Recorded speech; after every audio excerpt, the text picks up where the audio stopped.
Muriel Bowser asks for and begs for help from the National Guard to help with resources lost from migrants being bussed in from border states to Washington, D.C. So we'll be talking just a bit about that and watching some of the Ducey video that goes along with that. The House passes the Veterans Burn Pits bill, which is blocked by the Senate, an assault weapons ban, which is doomed by the Senate, and we still have talks about what's going to be happening with the next budget blowout coming from Manchin. So we'll talk just a bit about what's happening there and where we go with that. Let's see. Kosovo and Serbia go back at it again because apparently it's 1994 all over again. So we'll be talking just a bit about that and what that means. And China threatens to shoot down Nancy Pelosi's plane if she visits Taiwan. Is this planned? It might be planned. It is going to be all this and more. You are my favorite breakfast tacos. I am Jay Edgar, and this is Contemporary.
Good morning, Edheads. Welcome to Contemporary. My name is Jay Edgar, and we have got a fairly, they've been busy over the weekend here, so we've got a fairly full show to go over here today, and we're going to get through all of it. We're going to see if we can't break before 10 because of the Daily Ignoramus. I did cut some and bounce some stuff off of here for the day, just because I was looking at this and like, there's no way we're going to do this in 3 hours. It's not possible. So some of the stuff had to get moved off to the back burner. Some of the stuff from Friday wasn't even contemporary anymore. So some of that stuff went away. Some of the stuff here, but the big part is that the legislature has been busy.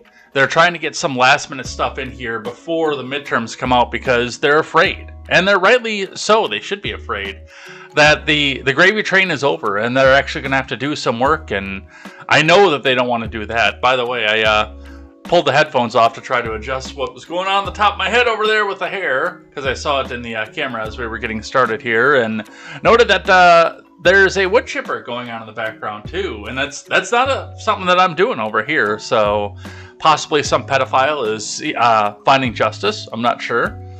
Maybe in my neighborhood, or maybe they're just cutting up a tree. I'm not sure, but we've got to get into it. We've got to get started, so let's get down into it. Before we do, though, make sure you guys go check out the Daily Ignoramus, the Breakdown with Birkenhoff, the R-Rated Conservative, and the Porch Boys. Go check out all of those programs. Great friends to liberty, great friends to bodily autonomy, and at some points even great friends to monarchy if you're into that kind of thing. But go and check them out. They're all great people. It's a great place to go and get your news, culture, and politics. And let's get down into it, starting with finance for the morning here while we get some people trickling in. 12 people rather at one point last week viewing live. Not as many chatters, but definitely 12 people viewing live at one point here. So thank you guys for that. Tell a friend, tell 10 friends. We are trying to move into the point where we can compete against the AM radio, including the people who have their kids in the car. So I did my part. We're cleaning up the language and, well, get some friends in here and have some spirited discussions, or have some people lurking, whichever. But if they do discuss, they get a special thank you at the end of the week from the handy dandy notebook. So that's what we see coming off of that. Let's look at finance for the morning. The Dow spent Friday mostly in an up position. It did drop a little bit below the previous close throughout the day at one point or another, but it did stay mostly through the up position, bringing itself back up to 32,845.13. That's not a huge jump, and they seem to be struggling to beat that 32,000 line into 33,000, but still looking up right now, depending on what we do, because it looks like there were some sharp losses in the futures last night, which have gone away, and now there's some mild losses in futures as we approach the open. But we will see what happens with that, and we'll continue to watch this chart as we go. Day over day, looking in at Bitcoin across the last 5 days. The weekend was busy for Bitcoin, bringing itself all the way up to just about 24.6 throughout the weekend, before bringing itself back down to $23,139 and 10 US cents. Over the 5-day, that is up 177.10, but on the 1 day, it's actually still on a down trajectory, bringing itself down 168.10 or 0.72%. From midnight until now. So watching your Bitcoin and seeing what's happening with that. If you do decide to keep Bitcoin, I know it's not for everybody, and there are people that think that if you can't mold it, you should already be holding it, but it is what it is. That's the way that we go, and it is a fun way to look and see the shortest of short terms of what the economy should be doing. So we'll continue to watch this and see where this goes. Gas still holding steady. I keep seeing these people. John Cooper tweets, Tristan Snell, Jack Cosciarella, why aren't we talking about the fact that gas has dropped every day for the past 45 days? Well, because it hasn't. I mean, watching this program, and that's, again, that does depend on area versus area. They're looking at national averages. I'm looking at real life of where I am right now, and we have seen the numbers stick at 366 for a week, a full week at this point. So it hasn't been dropping in the Wisconsin area. There are a couple different stations that have various different gas prices, but for the most part, we are sticking and sitting down where I live around the upper threes. I think 371 was the last that I put in at. But I did see a station that was at 365, so below this. However, when I did go down to Kenosha last weekend, they're still up over $4, which made me a little bit sad because I needed gas while I was down there. Being that close to Illinois and Indiana, where the refinery is, I actually thought it was going to be slightly lower, and it wound up being considerably higher down there. But you can sit and lament all you want, or you can just burn up the gas that was in there. Let's keep going from IBD for the morning. Investors Business Daily, Dow Futures dip as Boeing surges, Chinese EV stocks rise on deliveries. From Scott Latonin, Dow Futures erased early losses Monday as Boeing surged on 787 Dreamliner news. Chinese EV stocks Li Auto, NIO, and XPeng Motors rose after reporting July deliveries. Li Auto rallied 3%, NIO and XPeng gained nearly 3% in early morning trade. Key earnings reporters on Monday, including Global Payments. Semi Global Payments rallied 2% on strong results and agreed to acquire Evo Payments for $4 billion. Semi beat views on guided higher for quarter 3, but shares tumbled. Dow airplane maker Boeing rose 5% after the company temporarily avoided a strike at 3 defense manufacturing plants and cleared a regulatory hurdle for resuming deliveries of its 787 Dreamliner. Tesla rallied more than 1% early Monday. Elsewhere, Dow Jones tech leaders Apple and Microsoft traded a fraction lower before the stock market opened. In the volatile stock market environment, Dow stock United Health, as well as ELF Beauty, ExxonMobil, Quanta Services, Ulta Beauty, and Vertex Pharmaceuticals are among the top stocks to watch. Keep in mind that ongoing stock market volatility is a reason to stay more conservative, despite recent signs of strength. United Health and Vertex are on the IBD leaderboard. ExxonMobil was Friday's IBD stock of the day. ELF Beauty and Ulta Beauty were featured in last week's Stocks Near a Buy Zone column. On the futures, ahead of Monday's open, the Dow futures lost 0.1% versus fair value, the S&P dipped 0.25%, and the Nasdaq declined 0.1% versus fair value. Remember, overnight action in Dow futures and elsewhere doesn't necessarily translate into actual trading in the next regular stock market session. On your ETFs, the NASDAQ 100 tracker, Invesco QQQ Trust lost 0.25%, and the SPDR S&P 500 ETF, tracking the S&P and the Dow, fell 0.1%. The 10-year yield ticked higher to 2.66%, which is a considerable drop from where we left on Friday, when it was at 2.73, which meant, if it ticked higher, that meant it was below this. So we dropped from 2.73 to below 2.66 and then back up to 2.66, regaining a small part of Friday's drop to 2.64. There we go, that's the answer. The 10-year yield is at its lowest level since early April. Meanwhile, U.S. oil prices skidded as West Texas Intermediate declined nearly 4% to about 95 a barrel, which is going to hold us from going way up right now, which is not what we need. Excuse me. So that's what we see coming off of that. Let's grab one that's not related to stocks, but still on finance from CNN. This is a before the bell from CNN Business. The strange reason America's economy is shrinking. Pick me. The strange reason. Because we continue to print more money with nothing backing it. And while groceries and everything have to go up to keep pace with production costs, materials cost, and an increasing supply of cash flooded into the economy, people's wages aren't rising with it.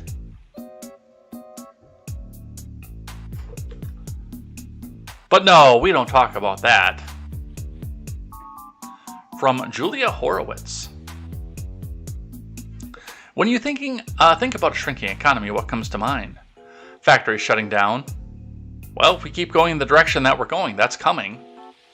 A wave of job losses. Dude, Ford just announced they're dumping 8,000 jobs. And a few open positions. Huge financial losses that batter most industries. That's not what America's seeing right now. Even though the country's GDP has declined for 2 consecutive quarters, meeting one technical definition of a recession.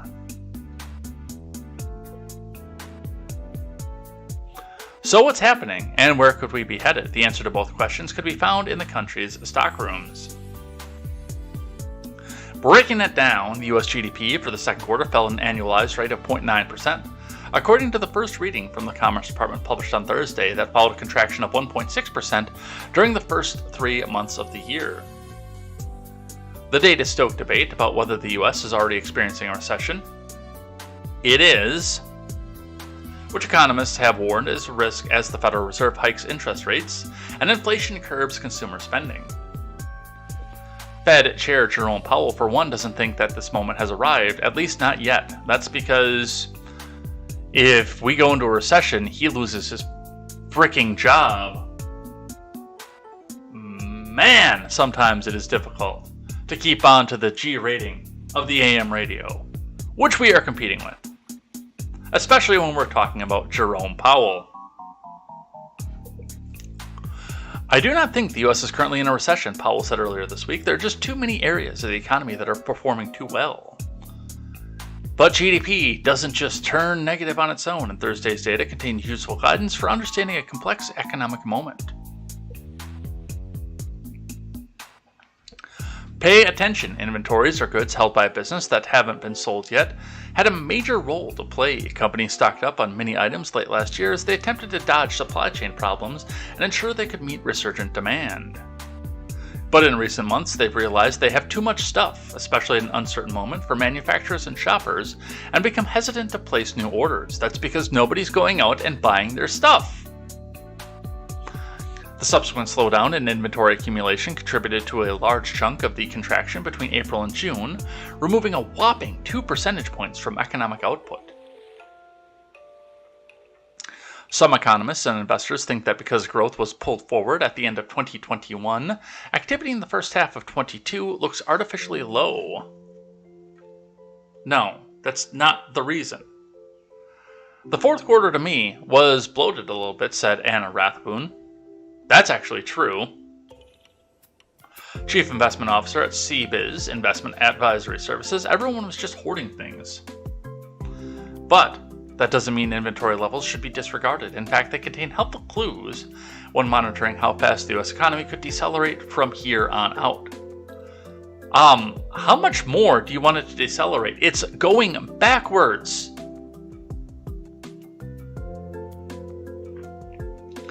So here's the part that CNN won't tell you. Because we are in a recession. But, I mean, Oliver Darcy has come out and said that they are being propaganda for the Biden administration. Here's the problem. Now, in the simplest form of the dollar, a dollar is a share of the GDP. So if you don't have anything increasing the GDP, in fact it's shrinking, and you keep pumping it full of dollar bills, because that is what we're doing when we go back and do the infrastructure plan, when we go back and do the slimmed down Build Back Better plan that Manchin and Schumer are working on right now, when you do that, you decrease the, how do I want to word this so this makes sense? I have the image in my head. You decrease the amount that each dollar is worth, because it is, for all intents and purposes, a fraction of the GDP. On top of that, as you've decreased the value of the dollars, again, as I pointed out when we were talking about this, people's wages aren't keeping pace with this. While they're getting raises and Biden is strutting around like a peacock saying, hey man, wages are rising faster than they ever have in history, man. Come on, man. I saved the economy. I made poor people's lives easier by making their wages rise. That actually is true. They're rising at some of the fastest points in history, but they're not keeping pace with 9.1% annualized year over year. And with that being said, they're half right in this CNN article. Companies thought that they were going to get another stimulus. They were told that, oh yeah, people are going back to work, wages are raising. But these people are spending their money on groceries and gas, which are both exponentially higher than they were at the beginning of 2021, and they're not going out and buying the luxury stuff. They're getting the basic stuff, and at some point getting generics or growing their own. They're not getting the name brand stuff like they used to. Now, we'll use mac and cheese for an example. Under normal circumstances, even under the most normal circumstances, I don't like the name brand Kraft macaroni and cheese. I prefer most store brands. And let's face it, most store brands actually come from the same factory. They just slap a different label on them when they get to the store shelf. But I do prefer store brands on your boxed powdered cheese macaroni and cheese. But most people don't. And when your store brand is 34 cents a box and your name brand is $1.09 a box, you're getting a lot more store brand boxes. But when we look at something like this, we take this up and we elevate this to luxury items. Now people aren't going out and buying cars because every dealer's got a markup unless they are in absolute dire straits and need one. I've seen some of the markups out there. They are ridiculous. Or if they want to be, the next new cool thing and go out and get an EV. Which again, I don't mind seeing that, except for the fact that Rivian stock got shattered. We'll be talking about that later on in the show. But they're not going out and buying a TV, a new video game console. In a lot of cases, they're not going out and buying a new cell phone. I know that I'll be up in January for a new one on the upgrade. I don't know if I want to go get one. Plain and simple. Because it makes my phone bill go up a little bit. And that's over a matter of 3 years.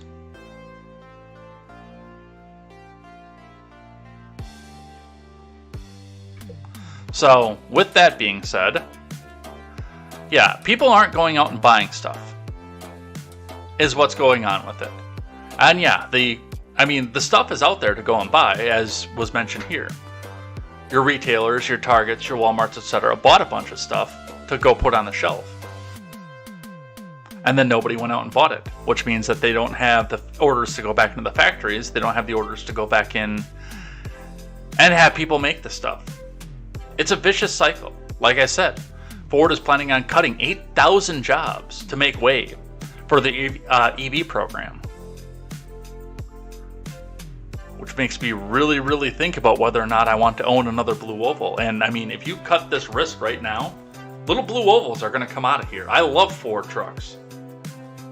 But if that's how they're going to treat their workers, man, I'm going to have a lot of pause the next time I have to go buy a vehicle. That is going to be a hard decision for me to make. But that's what we see coming out of the economy right now. Let's get into the main news of the day. 8 people, and a new one, by the way, too. CFC Hearts, that's a name I haven't seen in here before. Stick around. You'll get a special thank you at the end of the week, like all the people who were in this notebook who got a special thank you this past Friday. And we got to start with some F's in the chat. Reading from CNN. Nichelle Nichols, trailblazing Star Trek actress, dies at 89. I will be the first one to come out and say that I think the only Trek series that I haven't seen, well, no, now they have Strange New Worlds, and I haven't seen that yet either. The only Trek series that I've never seen is original series. So I'm not as familiar with this person as many of the rest of you are. I was more of a Voyager and Deep Space Nine fan myself. I might actually throw that up there just to see, because, you know, I'm kind of interested to see where this comes from. But we got to talk about Nichols here.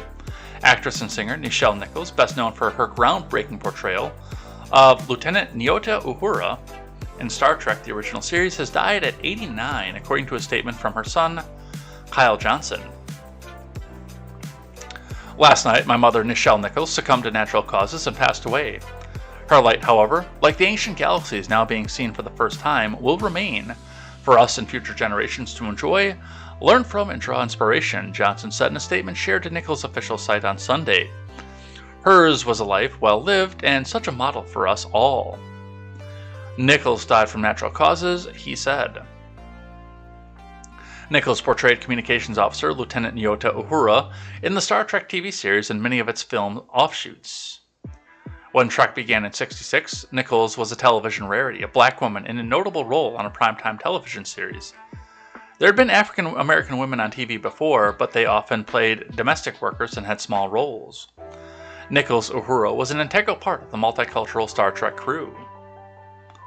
Martin Luther King Jr. called it the first non-stereotypical role portrayed by a black woman in television history.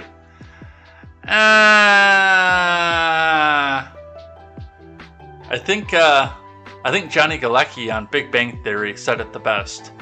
The most wonderful multicultural cast and crew in history. And yet, even then in 1966, when they were trying to be as progressive as possible, it was still a black lady that was answering the space phone. I don't think it's as unstereotypical as you think, but it is still groundbreaking, no matter what.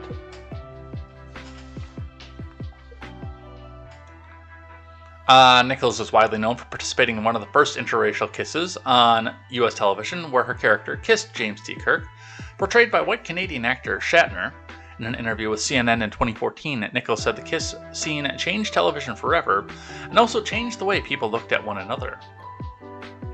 After Trek's 3-season run, Nichols dedicated herself to the space program. She helped NASA in making the agency more diverse, helping to recruit astronauts Sally Ride, Judith Resnick, and Guyan Bluford, among others. Takai, who portrayed Enterprise's helmsman Hikaru Sulu, posted a touching tribute to his co-star. I shall have more to say about the trailblazing, incomparable Nichelle Nichols, who shared the bridge with us as Lieutenant Uhura of the U.S. Enterprise, who passed away today at 89, wrote Takai on Twitter. For today, my heart is heavy. My eyes shining like stars, you now rest among, my dearest friend. We live long and prosper together, he added, with a photo of the pair making the iconic Vulcan salute. And for a day stopped making ill-informed political posts. So, I don't know what you believed in, Nichelle Nichols. Godspeed, I hope you found peace in the next life. I do hope that you were saved by Christ's mercy. And yes, the world lost a great actress off this one. So, we hope you find peace in the next life. Some other news to start off with here from Disclose.tv, just in. Biden tests positive for Pinko Pox. Again. Memorandum for token diversity hire, assistant to the president and White House press secretary. From Kevin O'Connor, DO, FAAFP, physician of the president. Subject, President Biden, SARS-CoV-2 update. As described last week, acknowledging the potential for so-called rebound Pinko Pox positivity observed in small percentage of patients treated with Paxlovid, the president increased his testing cadence both to protect the people around him and ensure early detection of any return of viral replication.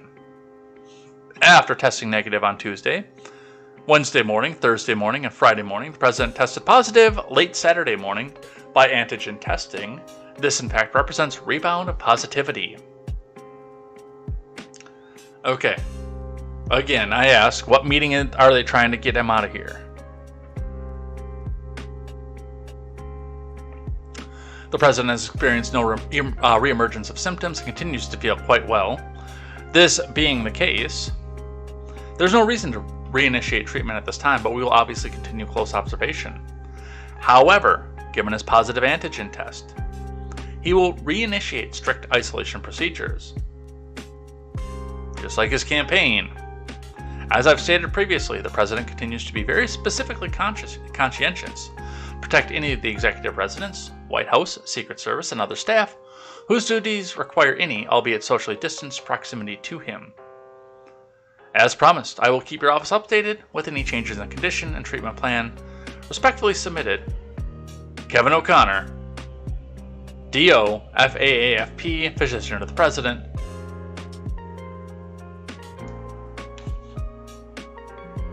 There goes the wood chipper again.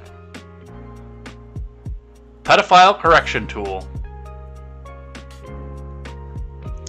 So, yeah. I'm starting to have some questions here. And again, my big one is, what meeting were they trying to get him out of? Reading from CNBC, Biden tests positive for the Pinko Pox again, will restart isolation despite no new symptoms. From Kevin Breininger. President Biden on Saturday tested positive for the Pinko Pox once again after consecutive days of testing negative for the virus, his physician said. Biden, 79, is experiencing no new symptoms and continues to feel quite well, Dr. O'Connor said in a memo shared at the White House, but he nevertheless will reinitiate strict isolation procedures.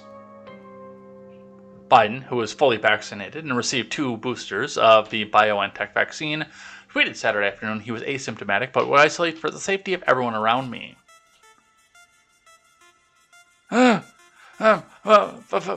Folks, I tested positive for COVID again. This happens with a small minority of folks. Dr. Jill tells me I'm special because of this.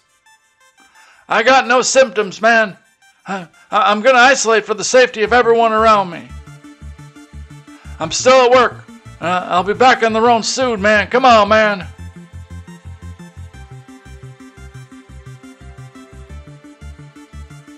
Again, what are they trying to get him out of? How many times did red-haired bobblehead get it? Right before she was supposed to go overseas, by the way. Alright, let's talk immigration. D.C. mayor asked for National Guard help for migrants bused from Texas and Arizona. From Blake Hansen. The mayor of D.C. is asking for National Guard to help deal with an influx of asylum seekers who are bused in the nation's capital by the governors of Texas and Arizona. Local aid groups said they're overwhelmed and homeless shelters there are overcrowded. Greg Abbott has said the strategy in busing migrants was to bring the border crisis to President Joe Biden's doorstep, which is not a bad idea. Muriel Bowser said they do have a humanitarian crisis on their hands and need help, while also calling the busing cruel political gamesmanship. It is. It is gamesmanship. But so is the kids in cages that are still there, but completely disappeared as soon as Inauguration Day 2021 rolled around. So was the Haitian migrants and the whipping photo that nobody's apologized for.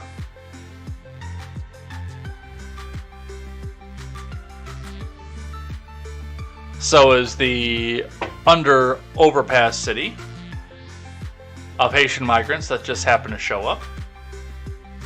See, all of this stuff here, hey, political gamesmanship with illegal immigrants, that was Kamala Harris driving over or flying over to El Paso, staying at the airbase, could see the border but not approaching it.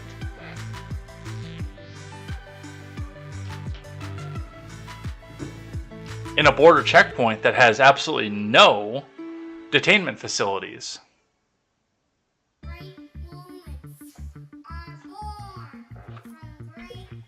It's all gamesmanship. And by the way, you have a humanitarian crisis on your hands. What do you think the border towns are feeling and have been feeling for 20 years as this has continued to brew and broil over? What do you think they're thinking about in Yuma and Tucson and San Antonio and Donna and, yes, even El Paso? And the most important part of this is, what are you doing and what are you saying on the news that these people believe that you're going to help them if they go to your cities? Because there's one thing to keep in mind about this. This is not Abbott going out with a bunch of Border Patrol agents, rounding these people up, putting them in shackles, and busing them over. This is him saying, hey, we're taking some time here on the taxpayer dime, unfortunately. Taxation is still theft no matter what. But on the taxpayer dime, we're gonna, hey, here's a ticket. It's one way. These people in DC and New York said that they wanted you in this country to help you, so why don't you go and visit them? This is completely voluntary. I'm not even telling you you have to go. But if you want to go, I'll pay your way.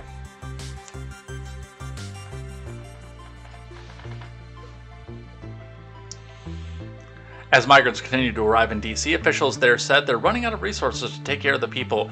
Oh! So is Texas supposed to have all the resources to take care of the people? Is New Mexico? California? Well, California is just going to take everything away from their productive sector or take everything away from the DC government. Is Arizona supposed to have all the resources for this? Well, we need space and we need the federal government to be involved, Mayor Bowser said. Bowser faced questions on Thursday about a letter she sent to the White House and Pentagon requesting activation of the DC National Guard. District officials say they've encountered more than 4,000 people arriving on more than 200 buses since Abbott and Ducey announced their April plans to ship migrants to the country's center of political power, where all the people stood in Congress and said, oh yes, no, we would love to have you in this country. Just come here. We'll figure out the legalities later.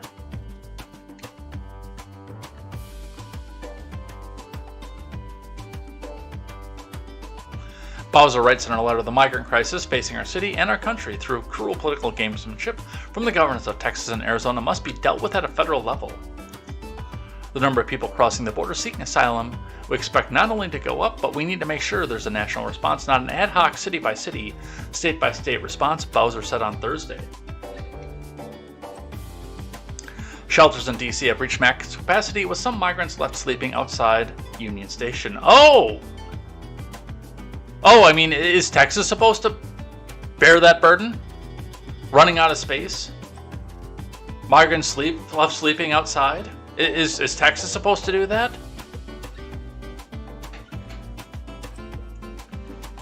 Oh, these people are just ridiculous. But we have got some Ducey time for this. And I got a few clips of him. Media Research Center. Ducey, is Biden going to help Mayor Bowser with the illegals being bused to D.C.? Well, let's listen. The D.C. mayor sent the White House a letter asking for National Guard help with migrants that have been bused here from Texas and Arizona. Is the president going to approve that request for the National Guard? So, as to your question on the National Guard, I refer you to the Department of Defense. They will have that answer for you. We have been in regular touch with Mayor Bowser and her team. And I said this before. I said this last week about Republicans using migrants as a political tool. And that is shameful, and that is just wrong. There is a process in place for managing migrants at the border. This is not it, what they're doing currently. That includes expelling migrants as required by court order under Title 42, transferring them to ICE custody, or placing them in the care of local NGOs as they await further processing. Again, so what Republicans are doing, the way that they're meddling in the process and using migrants as a political pawn is just wrong. So the White House's preference would be for small towns in Texas and Arizona to have to take care of these migrants rather than a large metropolitan city like Washington, D.C. That is not what I said. That is what you No, said. that You is said not. you think that I people said are that using there is. migrants. Yeah, they are. They're sending migrants to big cities on purpose, So using them as a political ploy. So if they don't go to big cities, where should they There's go? a process. I just laid it out. There's a process. And they come to a big city, and now That the is- mayor says she needs the National Guard. That's So because Republicans are using migrants who are coming here for who knows, because they're dealing with humanitarian issues back in their country. They're coming here for a better life, and they are being used. Peter, they're being used by Republican governors. That is what's Does happening. any of this just make the president want to say this is causing a lot of burdens on small cities, big cities? Maybe I should just close the border. What I'm saying is what Republicans are doing is wrong, and there is a process in place, and we should follow the process. There's a legal process in place, and they should follow it. Okay, thank you.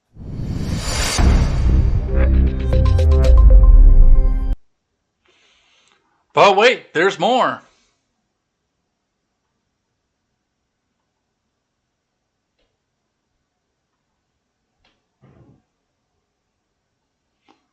Are these the same? Did I do that? Honestly? There's still more, but... But what's the difference between Texas busing migrants to D.C. and the federal government flying migrants to, say, New York in the middle of the night and other cities? It's very different because we're not doing it as using migrants as a political pawn. But what's the difference between Texas busing migrants to D.C.? And some more. Why is Biden admin building a border wall in Arizona? This one's good. Okay, and on another subject, why is the Biden administration building a border wall in Arizona? So, I do apologize for how quiet this one is. We're not finishing the wall. I've got it cranked right now. Cleaning up the mess the prior administration left behind in their failed attempt to build a wall. And I just want to be very, very clear here. On day one, we returned the money, the $8 billion the prior administration took from our military. We gave that back to the military for military families, for schools, for bases. That's what that money was being used. That's what it was taken away from. And so, again, what we're doing is cleaning up the mess that the prior administration has done. Okay, and on another... Yeah, you're not cleaning up any mess off of this. You're quietly... And this is something that I noticed also, by the way, around this. Now, it's, for the most part, been the boomer Facebook meme. Oh, well, if Mexicans started voting Republican en masse, the wall would be built and finished tomorrow. Well, a lot of the polls right now are showing Hispanics. Maybe not on the illegal immigrant side because they're, quote, not supposed to be voting, But the generations following them are getting more and more conservative as they go, mostly because the deeply seated Catholic faith that comes with a Mexican heritage stands in sharp contrast with both the abortion argument and the transgender argument, plus the gay argument on top of all that. And there is a very, very strict Catholic adherence in a lot of that society. So they have become more conservative, and many of them are starting to vote conservative, and oh, wouldn't you know it, that wall is starting to go up.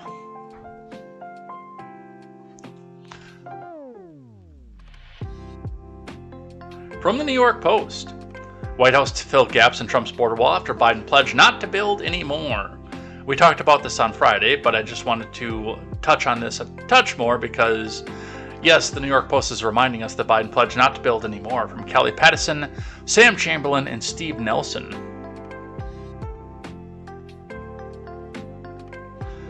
The White House is completing more sections of former President Trump's border wall, with the Department of Homeland Security closing 4 gaps in the barrier near Yuma that have become a major migrant thoroughfare. Alejandro Mayorkas authorized Customs and Border Protection on Thursday to seal the openings near the Morelos Dam just west of downtown Yuma. The department said areas present safety and life hazard risk for migrants attempting to cross into the U.S. Where there's a risk of drownings and injuries from falls, this area also poses a life and safety risk to the first responders and agents responding to incidents in the area. The dam sits on a section of the border that runs north-south along the Colorado River before turning onto the east-west track at the California-Arizona state line. Border officials have reported 235,230 migrant encounters at the Border Patrol's Yuma sector since October 1st of last year. Only the Del Rio and Rio Grande Valley sectors have reported more encounters in the same period. President Biden ordered a halt to border wall construction shortly after taking office in 2021. While the move was praised by liberal activists, it also left holes in the barrier that critics, including Biden's fellow Democrats, say have been exploited by individual migrants and human traffickers, smuggling groups of people across the border. Which we've been talking about since we started talking about building a wall in 2015. And not only that, but the money is already there and allocated. Even after the military fiasco,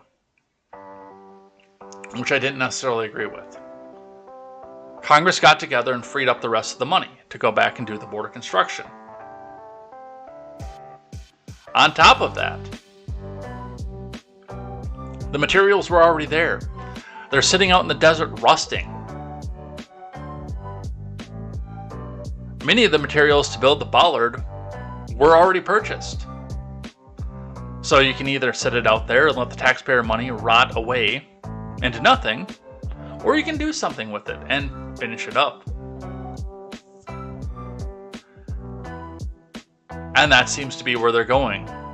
I do have to wonder what the progressive activists have to say about all that. Alright, what else do we have here? PACT Act, this is from WECT News 6 out of Wilmington, North Carolina. PACT Act and Camp Lejeune Justice Act blocked by Senate. From WECT staff. The Honoring Our PACT Act, meant to extend healthcare benefits for veterans exposed to toxic chemicals, both at home and abroad, has just been blocked by the Senate. 55 senators voted in favor of concurring to the House amendment, 42 voted against the motion, and 3 abstained from voting. The motion requires a 3/5 majority to pass. North Carolina Senators Republicans Richard Burr and Tom Tillis voted against the bill. The bill also included the Camp Lejeune Act, which would allow soldiers stationed at the base for at least 30 days between August 1st, 1953 and December 31st, 1987 to sue the government for damages to after exposure to toxic substances in the water.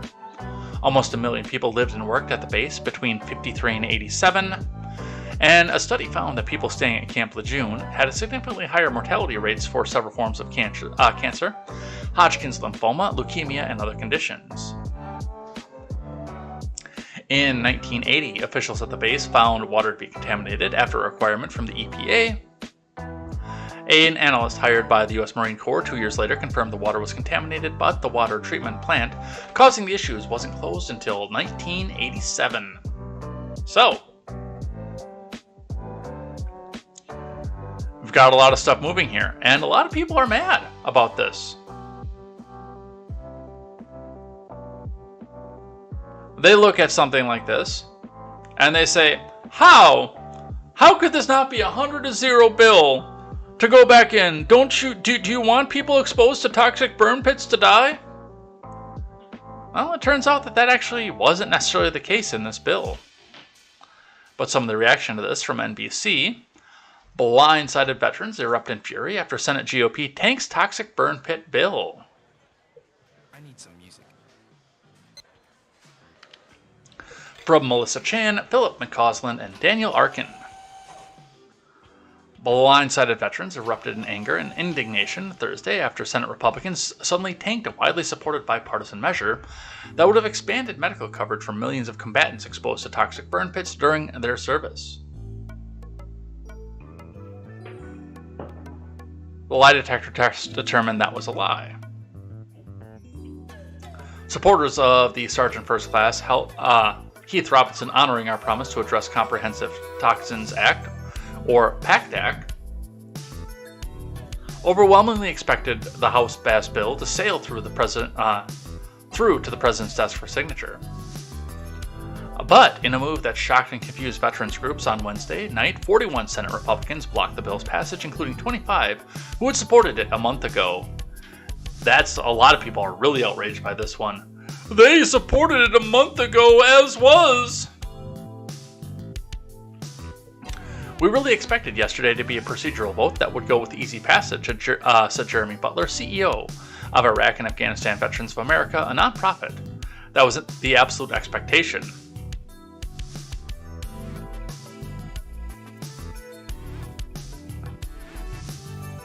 America's heroes who fought in our wars outside sweating their asses off with oxygen, battling all kinds of ailments, while these motherfuckers sit in the air conditioning, walled off from any of it. They don't have to hear it. They don't have to see it. They don't have to understand that these are human beings. Do you get it yet? Do we see that these aren't heroes?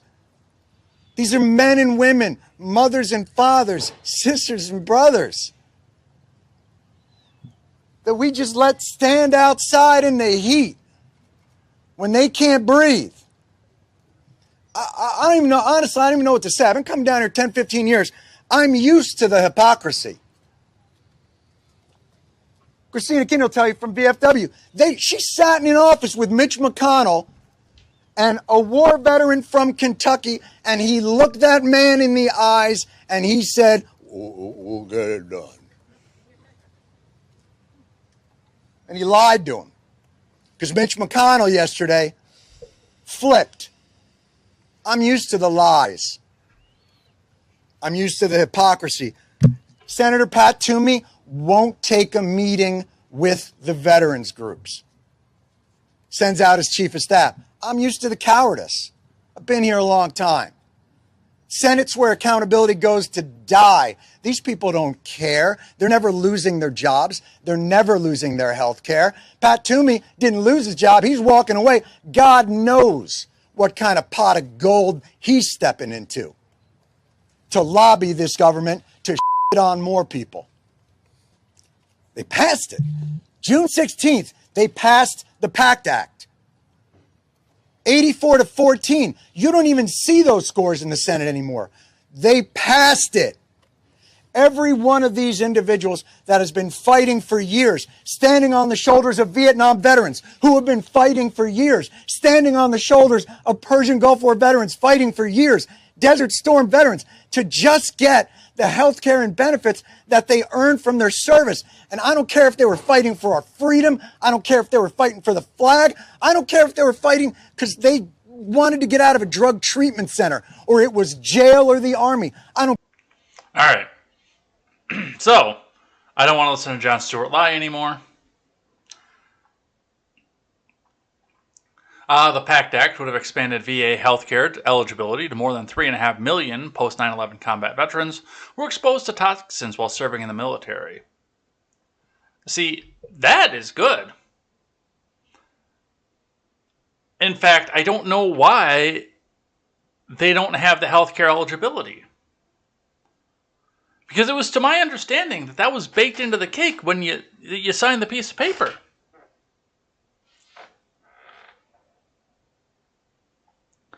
I do have questions as to why we got into the point where this is not the case.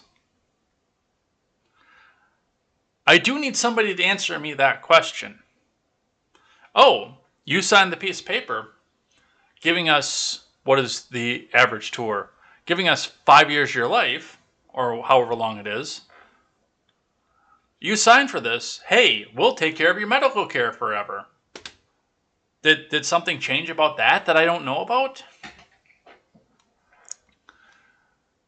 The Senate passed the original legislation 84-14 in June. It underwent minor changes when it moved out of the House, where it passed 342-88. When the bill returned to the Senate, the bill had not changed much, but the view and the vote of 25 senators did. We'll be talking about that. Well, it's unclear what prompted the flip. Veterans believe the move was political. It wasn't. See, when they come back here and they try to say, oh, no, it only changed just a little bit before it got to the Senate. That little bit, that little bit that it changed, that, it's the same thing when we go back into, when we talk about the formula shortage bill that everyone wants to demonize Republicans over. When we talk about any number of other bills that have come off of this. The price gouging bill that didn't do anything except for legislate away more powers to the executive branch and less power into the legislature and people that actually represent you. It's these little things.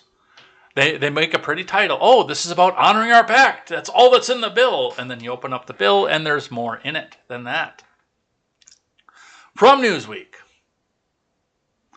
Why the veteran health care bill was smacked down by Republicans, from Zoe Strzelecki.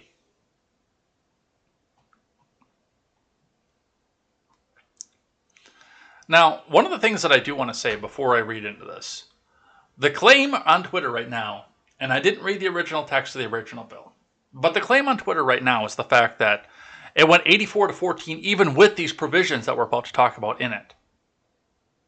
And somehow I don't believe that. But even if that is true, then the ones who sent it over to the House for a provisional vote in and of itself, before the House changed it, if these $400 million unsupervised were in this bill, then all 84 of those senators, including all the Republicans in there, need to be primaried. Because they were ready to go back out and spend that kind of money and inflate our tax dollars even more. If that's the case, then primary every single one of them that voted for this, if they went through and sent it to the House the first time. But somehow I feel like that's not true.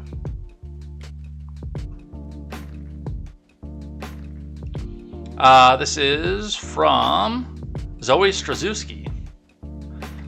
The Senate failed to advance the legislation on Wednesday meant to protect veterans exposed to toxic materials during their service. 41 Republicans and 1 Democrat voted against the measure, blocking it from reaching the 60-vote threshold needed to bypass the filibuster rule. The failure of Sergeant First Class Heath Robinson honoring our promise to address Comprehensive Toxins Act came as a surprise, since an earlier version of the bill passed by a wide margin of 84-14 on June 16th. All 14 no votes at the time were from Republicans, but an additional GOP senators and Chuck Schumer, a New York Democrat who switched his initial yes to a vote to allow future vote on the legislation, joined them on Wednesday.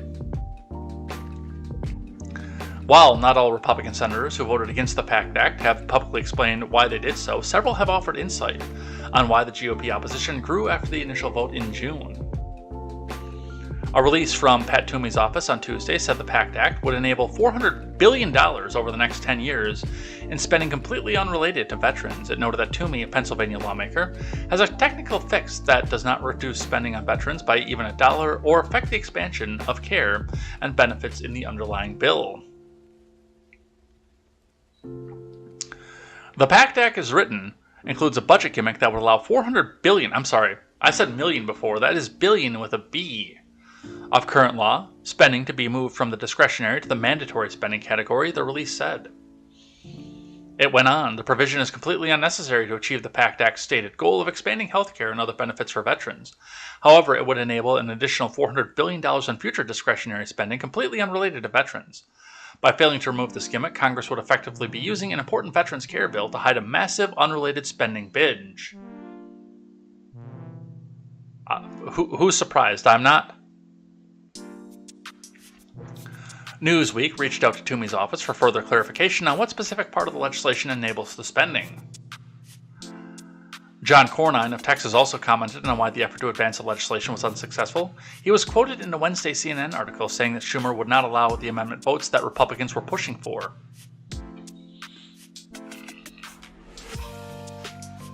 There was an agreement between Tester and Moran for 2 amendment votes when this bill passed, Cornyn said. Schumer would not allow these votes to occur, and what we're hoping for is there's a negotiation to eliminate some of the mandatory spending in the bill, and then the bill can pass, but this is a cloture vote to provoke conversation.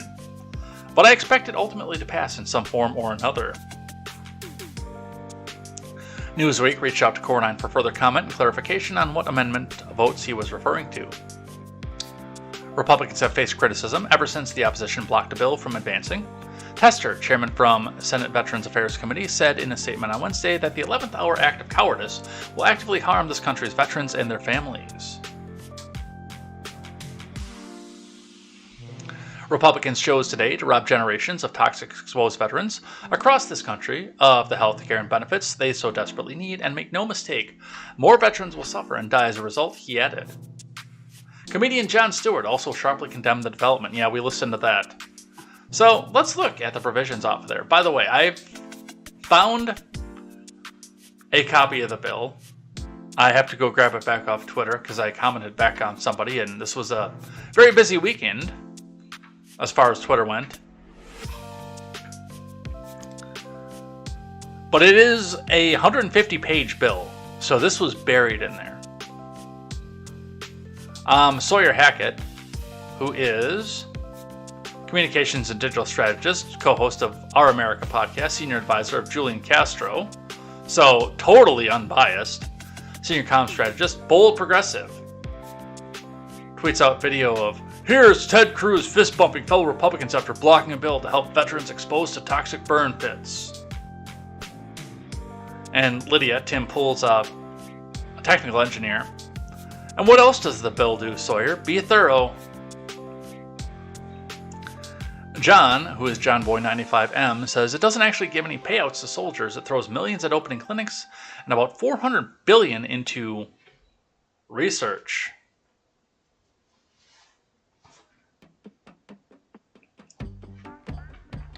So here is Subchapter 1, Section 7, Section 907, waiver of pay limitations for certain employees or Department of Veterans Affairs. Subchapter 1 of Chapter 7 is amended by inserting after 703 the following new section. Employers of Veterans Health Administration impacted by closure or realignment, notwithstanding any other provision of the law, Secretary may waive any annual premium or aggregate limitation on pay for an employee of the Veterans Health Administration for the calendar year during which the official duty station of the employee is closed, or the office, facility, or activity or organization of the employee is realigned. So, if your VA office is closed, the government says, screw you, you're on your own. That's fun. It's a little bit smaller here. Let's see if we can actually open that up a little bit bigger. Elimination of limitation on awards and bonus for employees of Department of Veterans Affairs. The Veterans Access, Choice, and Accountability Act of 2014 is amended by striking paragraph 3. Subsection A shall take effect on the date of the enactment of this act and apply as such. Subsection has been enacted in September 30th of 2021. Additional authority of Secretary of Veterans Affairs relating to recruitment and retention of personnel. Subchapter 1 of Chapter 7 is amended by inserting after Section 705 the following new section. Additional authority relating to the recruitment and retention of personnel. Recruitment and relocation bonuses. The Secretary may pay a recruitment or relocation bonus under Section 5753E of Title V without regard for any requirements of certification or approval under that section. The Secretary may pay a retention bonus under Section 5754F of Title V without regard to any requirement for certification or approval under that subsection. The Secretary may pay a retention bonus as specified in subsection E2 of Section 5754 of Title V, and may pay the bonus as a single lump sum payment at the beginning of a full period of service required by an agreement under subsection D of such section.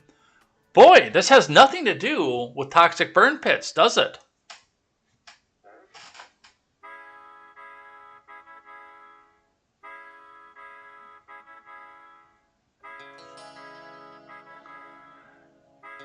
And student loan repayments. Subject to the provisions of the subsection, the Secretary may repay a student loan pursuant to Section 5379 of Title V. Paragraph 2 of such section shall not apply to payment under the subsection. Payment under the subsection shall be made subject to such terms, limitations, or conditions as may be mutually agreed to by the Secretary and the employee concerned, except the amount paid by the Secretary under the subsection may not exceed $40,000 for any employee in any calendar year, or a total of $100,000 in the case of any employee.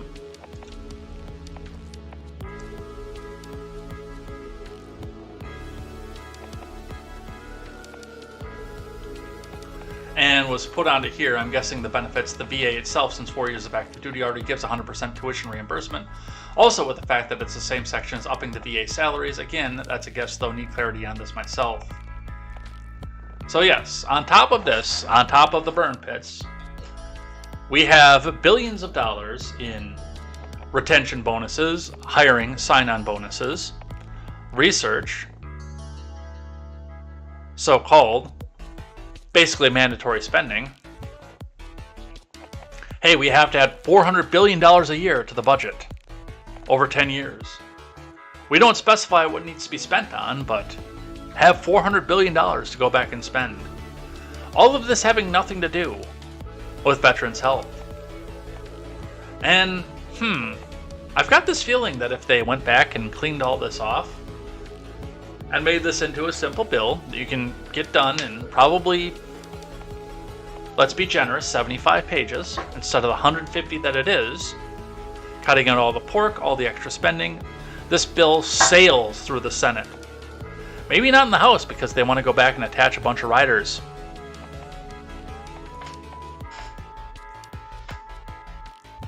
But that's what we have for that. More legislative crap. From NBC, House passes assault weapons ban that's doomed in the Senate.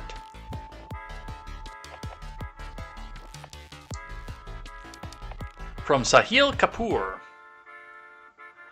The House passed legislation on Friday that would ban assault weapons for the first time since 2004, and a sign that Democrats intend to pursue more aggressive gun violence prevention measures after a spate of mass shootings.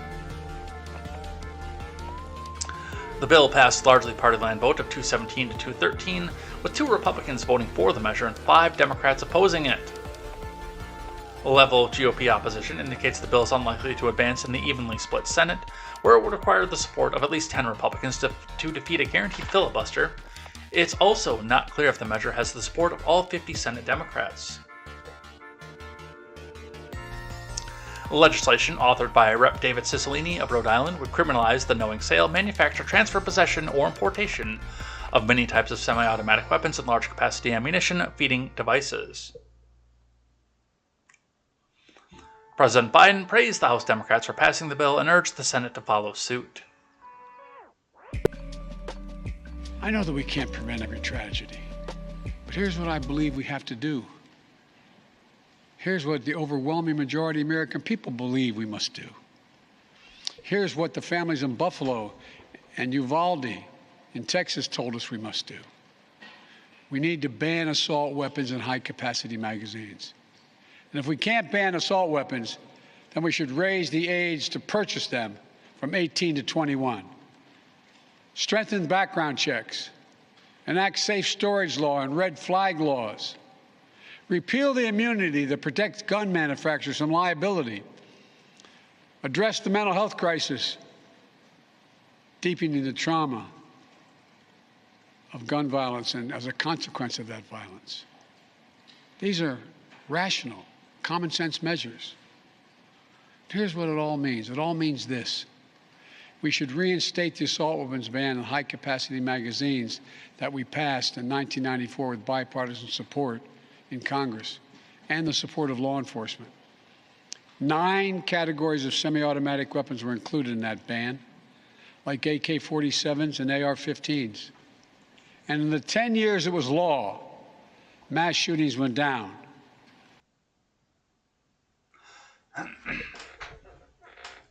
When guns are the #1 killer of children in America, when more children die from guns than an active duty police and active duty military combine, we have to act. Both of those statements are a lie, by the way. He said in a statement. Today, House Democrats are active by unifying to pass an assault weapons ban to keep weapons of war off our streets, save lives in this country, reduce crime in our communities, man. Come on. So, not 100% true. Now, we've already seen where we're getting gun control passed by Republicans, which I do not agree with, for obvious reasons. But what they've basically done, what Cicilline pretty much did, was he went back through the original gun control bill that went through the House and Senate that couldn't pass. The one that they sent over to come back and negotiate out to what they got, which is still an infringement on your rights. And he went and took all the stuff they cut out of there and put it into a new bill and brought it down to the floor. So it couldn't pass, and it got negotiated out once already. And now Cicilline wants to go back and force it to go get passed again.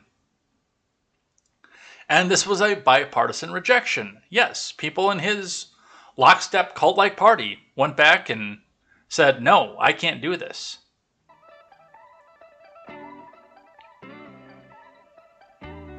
Which is good. Insider tells us 5 Democrats and 2 Republicans break party in both ways. I am not going to come back out and name these people, of course. Pelosi, make no mistake. We know that an assault weapon ban can work because it's worked before.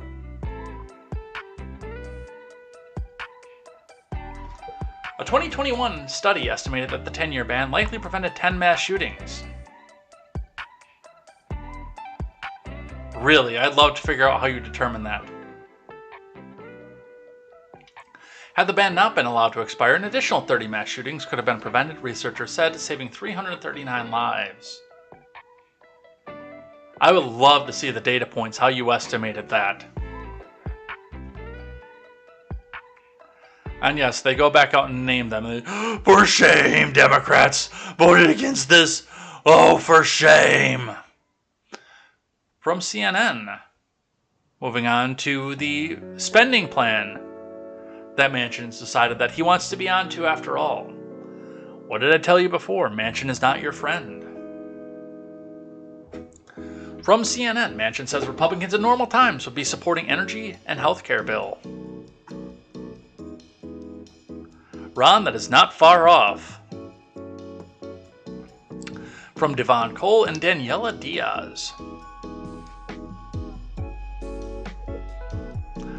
Joe Manchin argued Sunday that Republicans would, in normal times, support an energy and healthcare bill he recently negotiated with leaders of his party, saying the major piece of legislation addresses key areas the GOP has long championed. I think it's a great piece of legislation, of course, because I wrote it. And on normal times, my Republican colleagues would be for something like this. We basically paid down debt, which is what they want. Oh boy, I can't wait to rip into that one. We've accelerated permitting, which is what they want. And we've increased production of energy, which is what they want. We've done things that we should be doing together, Manchin, who represents West Virginia, told CNN's Jake Tapper on State of the Union. Manchin lied and said the bill he negotiated with Senate Majority Leader Chuck Schumer is not inflammatory, despite some reports promoted by Republicans that show it could add inflation and raise taxes. Well, we found that they were wrong. And people can be wrong, but how in the world can it be inflammatory? Manchin told Tapper. How can it add flames to inflation fires right now if you're paying down debt? He added, we're doing everything we can to make sure we attack the problem, and these are solutions to the problem that we have, so I know the ones playing politics with it. When Manchin and Schumer, a New York Democrat, announced the deal last week, it represented a breakthrough after more than a year of negotiations that had collapsed time and time again. No, it represented a strategically placed spending plan that will allow Democrats to go into the midterms and saying, see, we did something, while waiting for the inflation to come after Democrats lose the House. It's an effort for them to desperately try to cling on to the Senate, is what it is. Though many details have not been disclosed, and that's the important part, the measure would invest $369 billion in energy and climate change programs that are headed by friends and family of Schumer, Manchin, and Biden, with the goal of reducing carbon emissions by 40% by 2030, according to a one-page fact sheet that has nothing to do with the 3,000-page bill. It would also address the permitting of energy infrastructure, which could ease the path for shale gas pipeline in West Virginia. Manchin on Sunday was asked about getting fellow Democrat Kyrsten Sinema's support for the legislation. I can't say the M word about her because she is not moderate. In fact, I would not be surprised to find out that she jumps onto this as well because, again, knowing the fact that the inflation is coming means that this will come under a Republican-led House. And then every news outlet will come out and say, Republicans blew out the budget and look, your inflation is coming from the House. Whoever your majority leader is. Whoever your speaker is. Probably McCarthy. Which would be a stupid idea.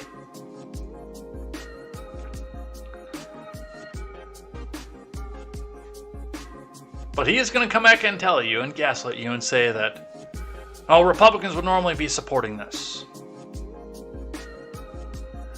From the Daily Wire, Biden claims legislative deal on his agenda won't raise taxes on people making less than $400,000. Report says otherwise. Look, even if you don't raise taxes outright, which this will, by the way, but even in a magical land where it doesn't, even in a magical place where unicorns fart rainbows and you can print money till the end of time, unaccounted for. Even in this magical world,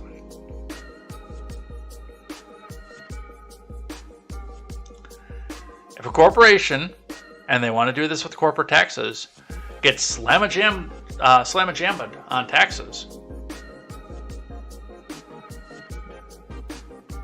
that cost gets passed on to the consumer.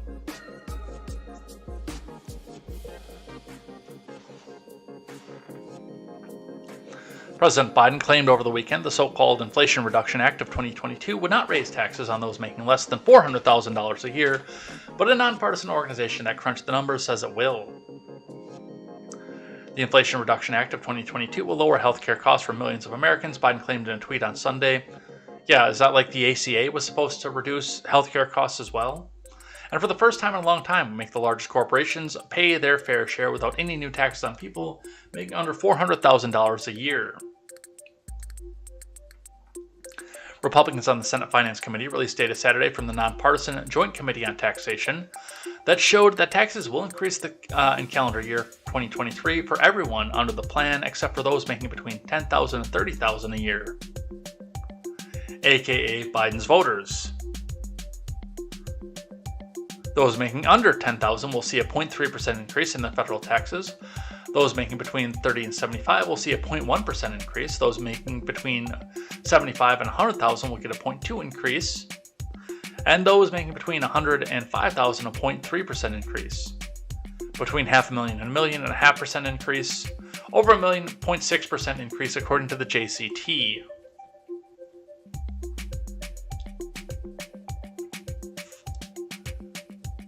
CNN broke down the new taxes a different way, reporting that tax increases next year would total $16.7 billion for Americans making less than $200,000 a year, $14.1 billion for those making between $200K and $500K, and $23.5 billion for those making $500K or more. John Cornyn of Texas responded to Biden's tweet by writing that the plan would subsidize the rich at the expense of the poor. It will subsidize the wealthy at the expense of working families, raise taxes on workers making as little as $10,000 a year, and unleash an army of IRS agents on the taxpayers, Cornyn wrote. Oh, and it won't reduce inflation anytime soon. That's the best part of that for me, is the fact of there's so much carve-out in this to go straight to the IRS because, well, it's going to help them go after the top billionaires. No? It's to help them go after you.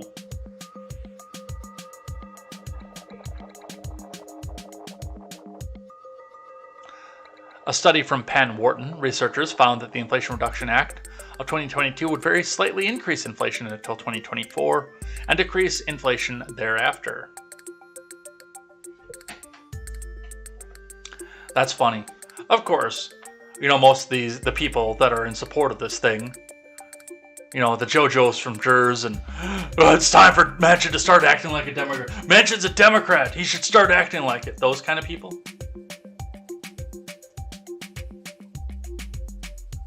They probably don't want to buy that because, well, Wharton, that's where Trump went to. It's a Nazi training organization.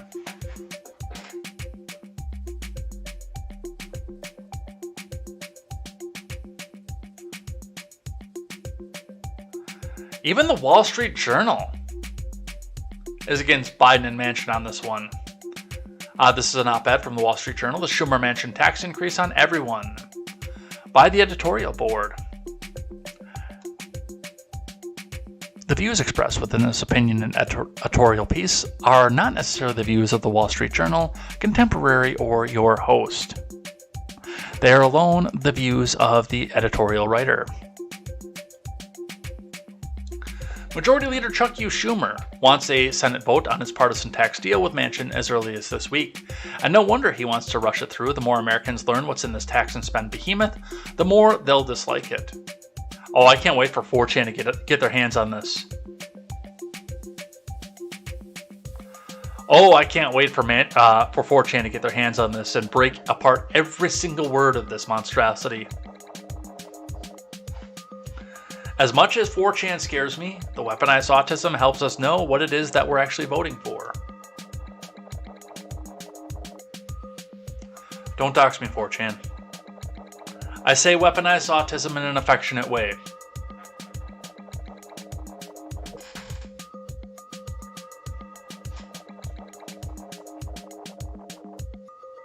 Start with the author's central claim: the bill will reduce the deficit and thus inflation. The Penn-Wharton budget model, which Manchin has been known to watch, examined the details of the Schumer-Manchin and found that it doesn't contain any net deficit reduction until 2027. The impact on inflation is statistically indistinguishable from zero through 2031, says Penn-Wharton modelers. We don't agree with those who think deficit reduction leads in a straight line to lower inflation, but that's what Democrats claim for their bill if the first round deficit reduction doesn't come for 5 years. What's the help on inflation today?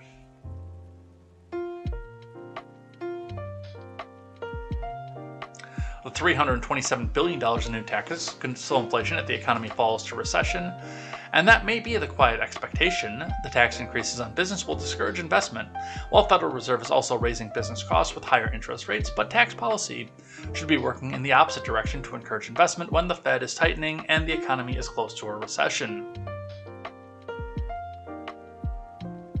And then, yes, we go back through the numbers. Let's see, evidence is emerging. The new Senate Schumer Manchin 15% minimum tax on corporate book income is especially harmful to U.S. manufacturing firms. An analysis by Congress's Joint Committee on Taxation, which is hardly a nest of supply-siders, found that 49.7% of the tax would hit U.S. manufacturers. The book income minimum tax would hit accelerated depreciation in the tax code that lets businesses write off investments they say in, new factories, wholesale trade, 9.3%, retail trade, 4.9%, and information, 11.5%. Companies would get off relatively easy by comparison. The new tax arrives only days after the Senate passed a $280 billion subsidy bill for computer chip manufacturers in the name of keeping the U.S. globally competitive. Now Democrats want to take a chunk off that back for themselves via the minimum book tax. Subsidies for a few tax increases for the many, so much for President Biden's claim that he wants a renaissance in the U.S. manufacturing. So it does look like Wall Street Journal has gotten into this a little bit. I am still waiting for 4chan to see it, but man, this is going to be brutal to the American economy.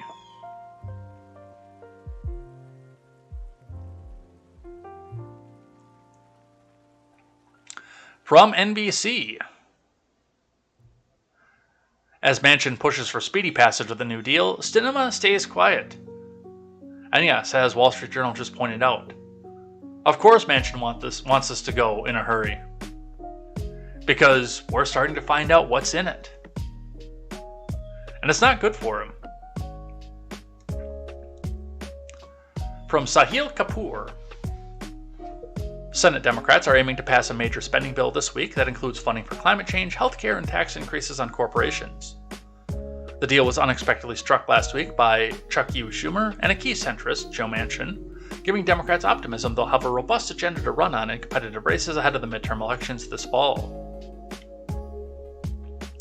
While Manchin appeared on 5 Sunday programs to defend the deal and call for its passage, another centrist who holds a swing vote in the 50-50 Senate, Kyrsten Sinema, whom Democrats consider a difficult negotiator, has been quiet about whether she'd vote for the Inflation Reduction Act of 22 released on Wednesday.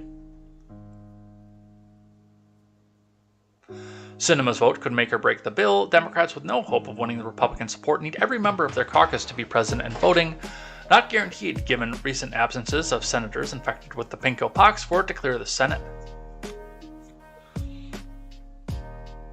So, Democrats are also hoping to pass the PACT Act to extend medical care to veterans exposed to toxic burn pits during their service, a bipartisan measure Senate Republicans blocked last week.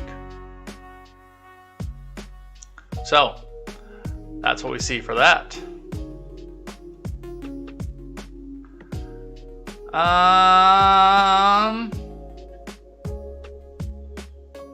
Skip that one. Toomey, Manchin got taken to the cleaners by Dems on tax and spend plan. Pat Toomey on Sunday said that Joe Manchin got taken to the cleaners by Senate Democrats by agreeing to their tax and spend package. Appearing on Face the Nation, Toomey said that Manchin was swindled by his Democratic colleagues into agreeing to a reconciliation plan. No, he wasn't. He knows what he's doing. That's the thing with Manchin, is he knows exactly what he's doing. And he's doing it on purpose. He doesn't care about the little guy. He cares on keeping himself into power and making Republicans look bad.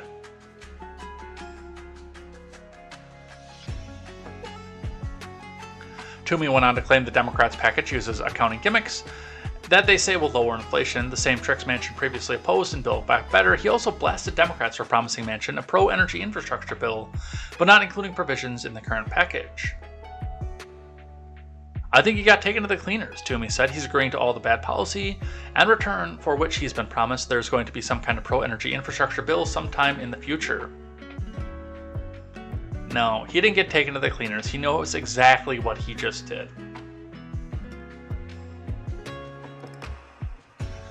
Of all the people that are trying to tell us that Manchin is some sort of conservative stalwart and he should switch parties, no. He's a Democrat.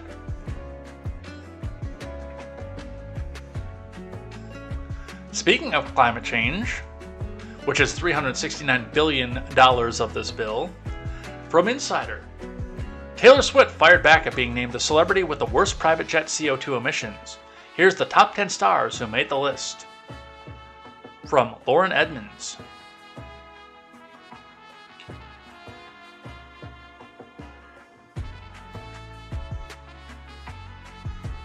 Do we actually have an article here, or is this just a bunch of captions on pictures? I think this is just a bunch of captions on pictures. But let's go and look.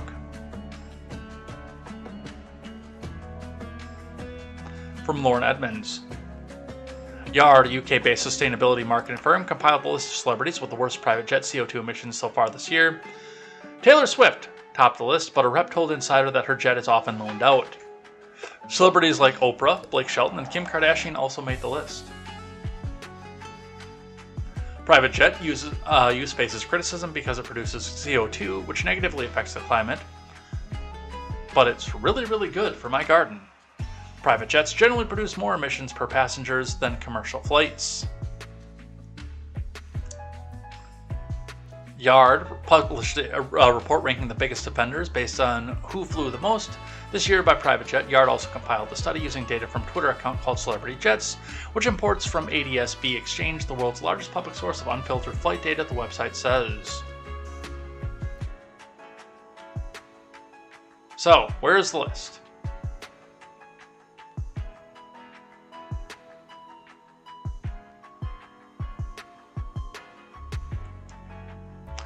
Alright, according to Yard, Taylor Swift 32 produced the most CO2 this year by taking 170 flights since January, with an average time of 80 minutes. One of her shortest flights took 36 minutes, and her total flight emissions were 8,293.54 tons per the study. Floyd Mayweather came behind Swift at 177 private jet flights this year, 7,076.8 tons. Jay-Z, 52, took 136 flights, 6981.3 tons. A-Rod, 106 flights, 5342.7 tons. Blake Shelton, 111 private flights, 4,495 tons. Steven Spielberg, 61 flights, 4,465 tons. Kim Kardashian, 57 flights, 4,268.5 tons.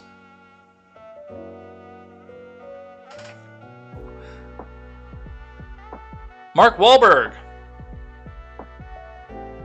had more flights, but lower emissions apparently. 3,772.85 tons.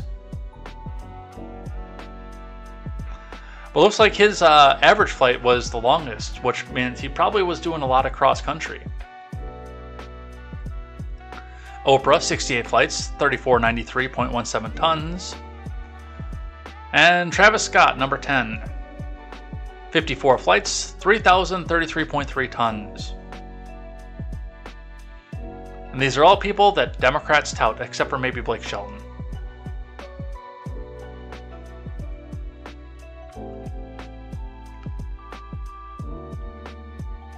Alright, what else do we have? Left-wing climate protesters are arrested at congressional baseball game after blocking Nationals Park entrance. From Adam Sabes and Lisa Benetton.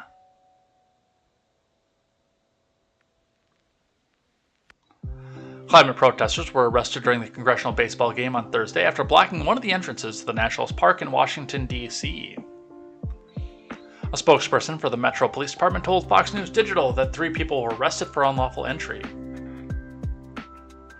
Multiple left-wing groups were protesting the event and holding signs reading, "This is a climate emergency."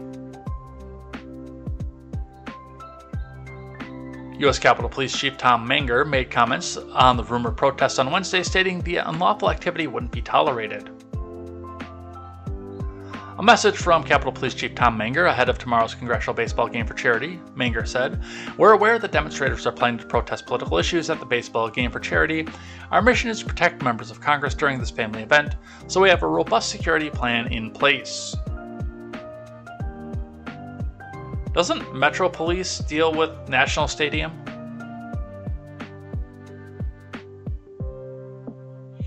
I don't know. I do know that Dems got wiped out in this game, so that was kind of fun. But also, as we were going here, from the New York Post, Democratic Rep Linda Sanchez flips off GOP at congressional baseball game, claims misogynistic comment. From Kelly Pattison.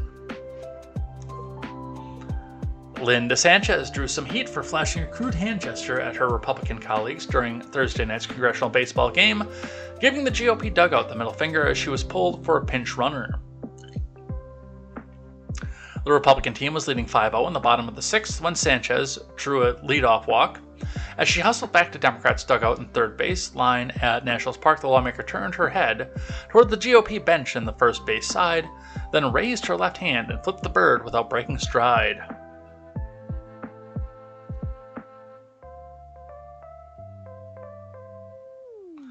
It's unclear if something was said to Sanchez that prompted her to flip Republicans the bird. Her office did not immediately respond to requests for comment.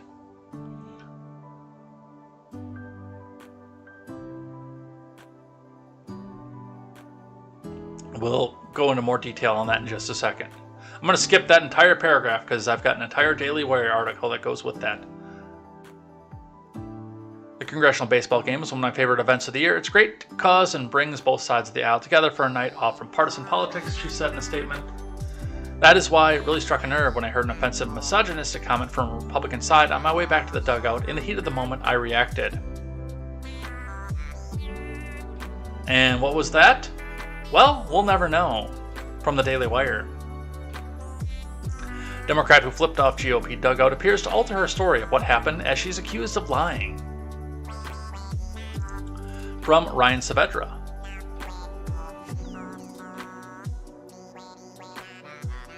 Linda Sanchez appeared to alter her story slightly in a statement late this week about what led her to appear to flip off the Republican dugout during Thursday night's congressional baseball game. It wasn't the team, Sanchez claimed in a second statement on Friday. It was an obnoxious fan who shouts misogynistic crap at me every single year. When asked what the fan allegedly said, Sanchez claimed, I'm not going to dignify it with a response because it's nasty and it's crude, and it has no place at a charity baseball game. However, Sanchez once again resorted to playing the victim card and blamed Republicans for not standing up for her, even though she appears to be the only person who heard the alleged remark and she won't disclose what it was. If the Republican women would have stood up and said that's not acceptable instead of, trashing me for my response, then we might have a place where there's no misogyny that's tolerated by anyone, anywhere, she claimed. Yeah, no, it's about a remark that nobody heard from a fan that nobody's seen. Somehow she was able to hear it. And, yeah, I don't buy any of this. Stay classy, though. From the Blaze. See if we can power through the rest of these before 10. Disney, Apple, and Amazon and other major businesses urge the Senate to pass the Respect for Marriage Act. From Alex Nitzberg. Well over 100 businesses have signed on to a letter urging the U.S. Senate to pass the Respect for Marriage Act. The bill, which cleared the House last week, would advance the LGBTQIRAMIGIXTBATYLBAMGIXTR agenda as it pertains to gay marriage. While the Supreme Court previously steamrolled states' rights regarding same-sex marriage, in its 2015 Obergefell v. Hodges ruling, the Respect for Marriage Act would enshrine into law prohibition against states declining to recognize same-sex marriages from other states.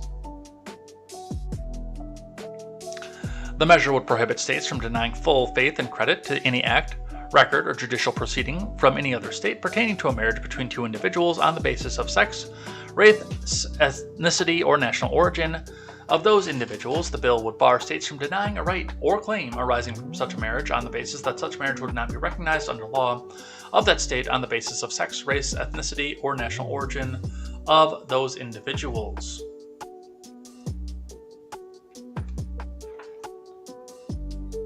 The measure would also stipulate that when it comes to federal laws, rules, and regulations, a person should be viewed as married provided that their marriage is valid in the state where it occurred. I actually agree with this to some aspect, and it comes down to interstate commerce and the regulation thereof. Now, again, if federal income taxes weren't a thing,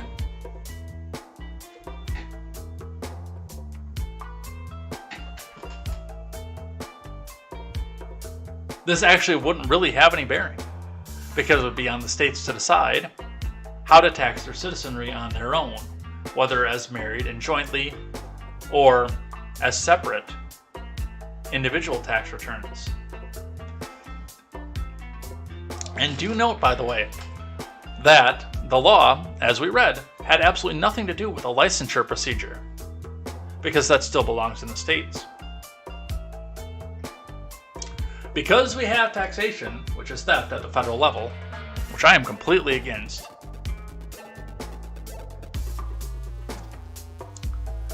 now we have to come back and cross this bridge over what happens if you get married in California as two dudes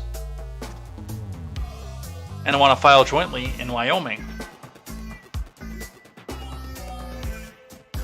Now, under most normal laws, that would just be how Wyoming addresses their state taxes, but because there's a federal aspect into it, now we've got to come back and figure out how this goes.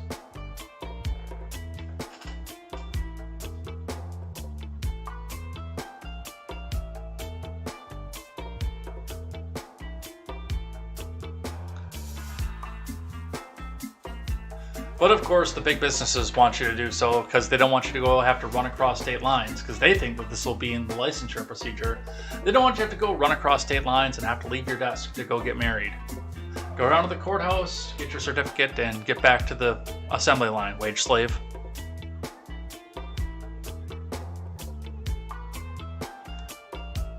From the Associated Press. Yes, we cannot even troll anymore. And we addressed this, by the way, a little bit on Friday, because I said, somebody probably came out and said, they're doing this because of cultural appropriation. Well, apparently the Associated Press took this seriously. Fake headline distorts reason that Choco Tacos were discontinued.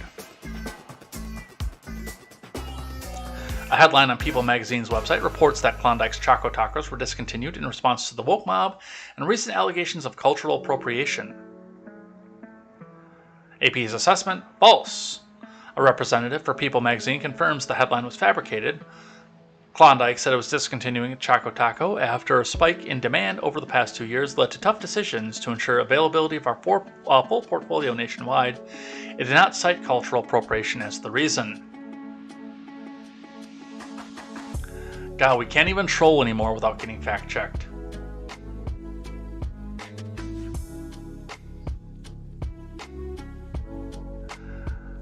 We've got an op-ed that wasn't listed as an op-ed from Politico. Biden enters the always be closing phase of his first term. Simp!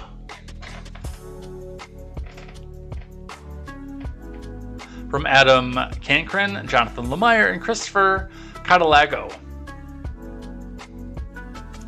Somehow, someway, Joe Biden's back in the game.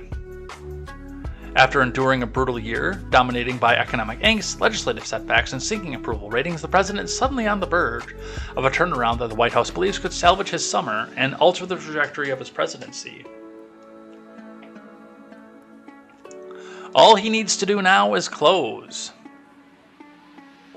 There's so much at stake here, said one advisor to senior party leaders, describing how overnight a sense of enormity was added to the immediate calendar. Over the next few weeks, the president will have to land centerpieces of his domestic agenda aimed at boosting the nation's global competitiveness and revamping a whole swath of its economy. Major decisions on student loans and expanding abortion rights hang in the balance. There's also the matter of containing the twin outbreaks of monkeypox and the pinko pox, the last of which Biden just spent 5 days personally fending off. If that weren't enough, he's juggling a slate of foreign affairs challenges as well, headlined by longer-term efforts to reset with Iran on a nuclear deal and negotiate the release of a basketball star and another American that they don't want to talk about because he doesn't fit into the cultural or ethnic background that they want to work with. Jailed in Russia. It's a massive political to-do list set against the backdrop of a midterm election likely to cause Democrats full control of Washington. And within a White House that's often felt under siege, there's broad recognition that how Biden executes on it will determine the difference between a historic first term and a tragic lost opportunity. White House officials are approaching the moment with cautious optimism, energized by a fresh jolt of momentum for Biden's top priorities in Congress, itself underscored by the passage Thursday of a bill designed to boost semiconductor production and better compete with China by giving away billions of dollars to manufacturing companies that are already billionaires. The prospect of an 11th hour breakthrough on Democrats' climate, tax, and healthcare package after more than a year of stumbles has particularly captured the White House's imagination in the wake of Wednesday's deal with holdout Manchin. One senior aide contended the legislation could turn the tide for Democrats trying to persuade voters to keep them in power, allowing Biden and his party to draw an even sharper contrast with the Republicans who, they argue, aren't offering an alternative agenda.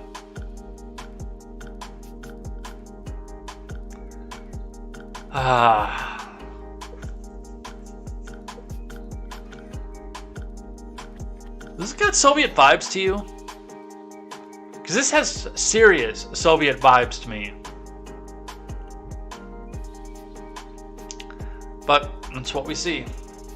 From Axios. CBO forecasts sharp spike in federal debt levels. The federal government's budget deficit will soar in the coming decades after a brief reprieve this year from climbing deficits, according to the CBO report on Wednesday. The nonpartisan agency warns the nation's fiscal position is set to become more challenging in the years ahead as deficits balloon and interest costs spike. The report builds on separate release earlier this year that estimated the year's deficit would fall as the pinko pox-related federal spending waned and revenues soared. The same won't be true in coming years, the CBO says. Deficits will average 7% of GDP over the next 3 decades, twice the average over the past 50 years. That projected growth is largely driven by steeper interest costs. The average interest rate on the federal debt will rise from 1.8% this year to 3.1% by the end of the decade. Projections show by 2052, the CBO says it will hit 4.2%. One giant caveat to the projections is the CBO's assumption that current laws and levels of spending will remain unchanged for the next 30 years, which is unlikely to be the case. The federal debt held by the public will fall to 98% of GDP, 4 percentage points lower than the 2021 forecast, and will likely dip next year, reflecting high inflation that's pushing up the GDP rapidly. I'm sorry, what? It's set to jump again in 2024 and hit a never-before-seen 100% of GDP, 107% of GDP rather, and continue to climb thereafter, eventually hitting 185% of GDP in 2052, the CBO says. Where's the GDP being pushed up rapidly? We've had 2 consecutive quarters of GDP contraction, and no end in sight right now, by the way. Where's the GDP growing? I'd like to remind you right now, looking at some of these numbers here, that if you know how to can, start grabbing vegetables at the grocery store or out of your garden, whichever you have. Get an extra can of Spam every time you go to the grocery store, or a can of tuna, or meat that doesn't have to be refrigerated and has a long shelf life.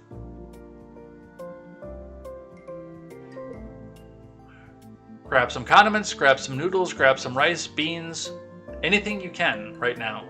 because that price is going up.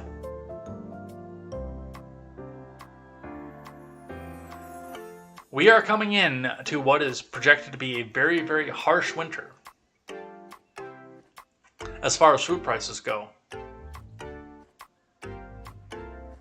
I mean, if we're starting to get some of the numbers that it's looking like, especially with crops not being up to par from what they typically are at this point of the year, even Quest Fanning is going to have to go and slum it as far as food goes. And imagine what that's going to mean for the rest of us.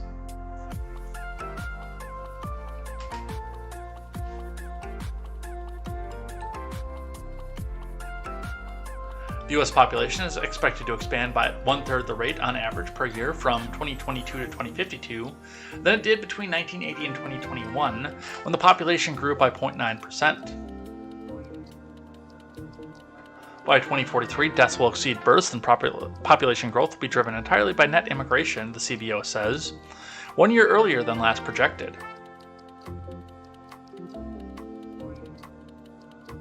So, yeah, none of this is good news.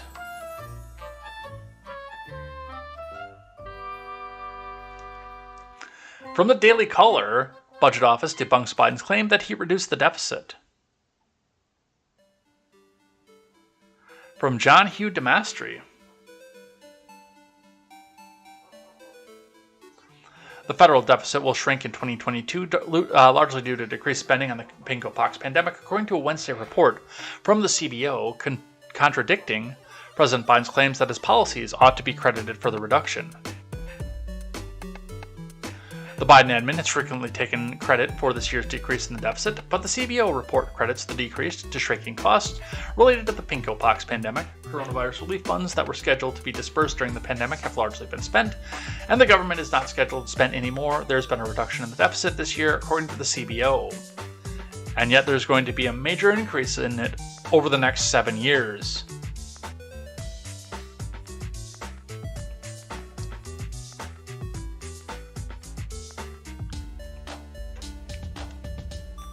Alright, let's talk about some foreign stuff.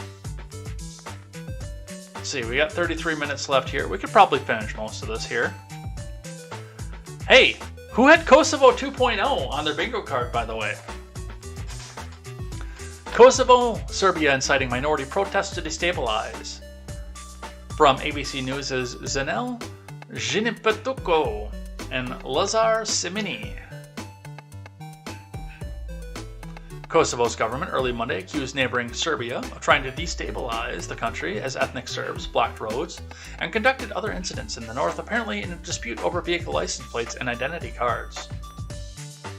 Officials in Kosovo had decided to resume the practice of requiring vehicles that enter from Serbia to replace Serbia license plates with Kosovo plates. The reverse is required by Serbia for vehicles from Kosovo that go into Serbia. Kosovo is also planning to block its ethnic Serb minority from using only the Serb identity cards when crossing the border.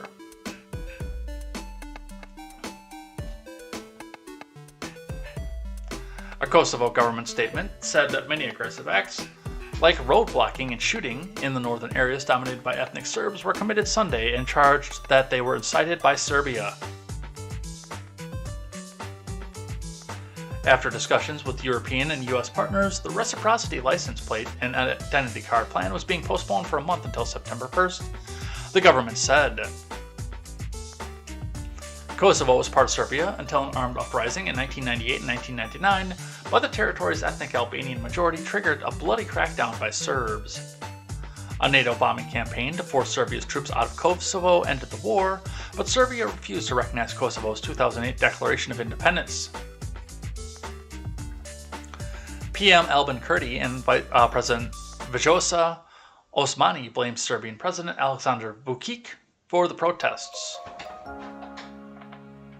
Vučić and Petković are main responsible persons for the riots, Kurti wrote on Facebook. Petković is Belgrade's official in charge of Kosovo. Osmani also wrote on Facebook that Vučić's efforts to destabilize Kosovo would fail. Vučić responded by saying, "We've never been in a more complex situation than today," and blamed Kosovo for the escalating tensions over the license plates and ID cards.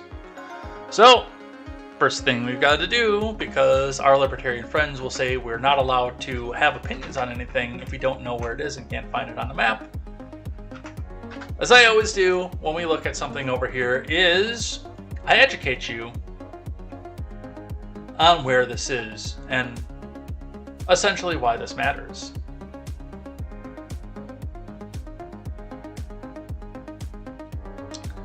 So let's have a look. This is Europe. This is the latest country in Europe that the left found. That should probably have a few more disputed borders on it. And if we run down to the east, we see this sort of little Iron Curtain region.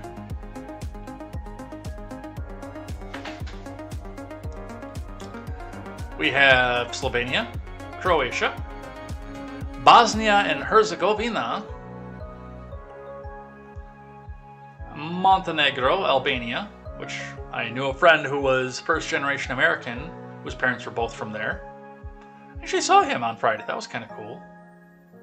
And Greece, just to kind of give you an idea where we are. Turkey, which houses Istanbul, which used to be Constantinople. Now it's Istanbul, not Constantinople. But all this over here is to bring us into this region over here that we need to talk about. And a disputed border around Kosovo,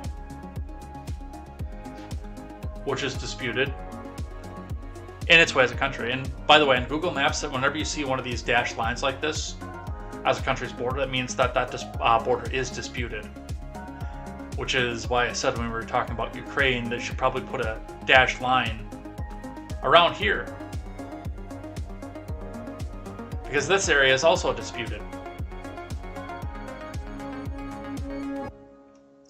But yes, we're just across the Adriatic Sea from Italy into this general region, over by Greece. This area is probably mentioned in Hellenic literature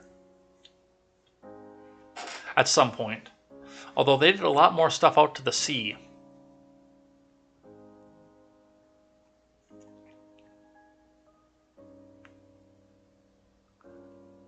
There's your geography lesson for the day. Vukic responded by saying that we've never been in a more complex situation than today and blamed Kosovo for the escalating tensions over the licenses and ID cards. He accused Kosovo of trying to make itself into a victim and taking advantage of the mood in the world where they think they can play cards, he said, saying Kurti is trying to be seen in the same light as Ukrainian President Vladimir Zelensky. Yeah, that's actually probably a valid criticism.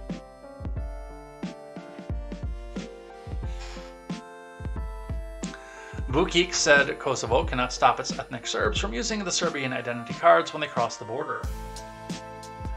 The NATO-led peacekeeping mission in Kosovo said it was monitoring the tense situation in northern Kosovo and was prepared to intervene if stability is jeopardized. And we'll be talking about that in just a moment. From the Jerusalem Post. That, by the way, this is Midget B's favorite publication, so if you're over on the Porch Boys, give a shout out to Midget B and remind him that this is his favorite publication. He likes that. I am not even going to try to pronounce that first name. There is one vowel in that first name, and it's at the end. But Mr. Joffrey, Prince.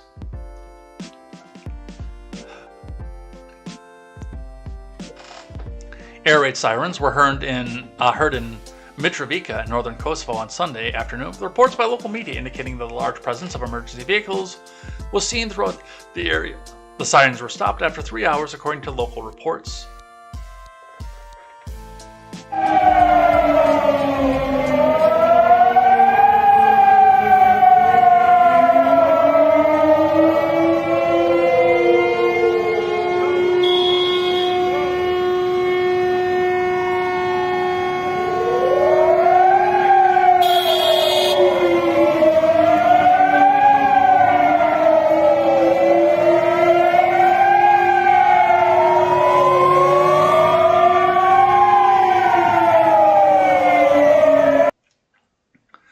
loving the fact that people are just walking around about their business like nothing's happening. The sirens come as Kosovo officials prepare to require Serbians visiting Kosovo to replace their Serbian passports with the temporary ID while in the country and to require Serbian license plates in the country to be replaced with Kosovar plates. The decision was made as a reciprocity.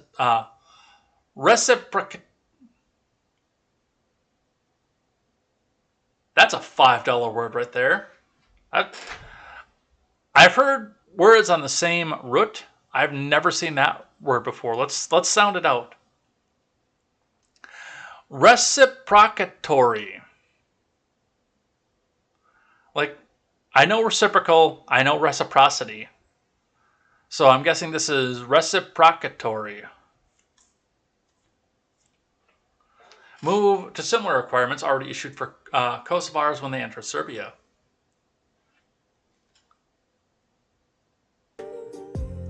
Kosovo police announced on Sunday that they had closed the Brnjac and Jarinje border crossings due to roadblocks set up on these roads.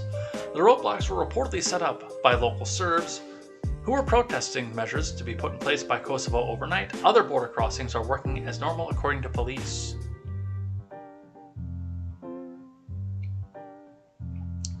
Later in the evening, police reported that shots were fired towards them in multiple locations. No injuries were reported. So, no evidence that there was an air raid of some sort, but yeah, they're apparently running air raid sirens off of this. And as mentioned in the ABC article, NATO says it's prepared to intervene in Kosovo if stability is jeopardized. Translation: NATO is prepared to use U.S. troops to intervene in Kosovo if stability is jeopardized. Now, if I remember correctly, I'm actually going to look into this. Serbia is NATO. I don't know if Kosovo is. Is Serbia in NATO? Serbia is not in NATO.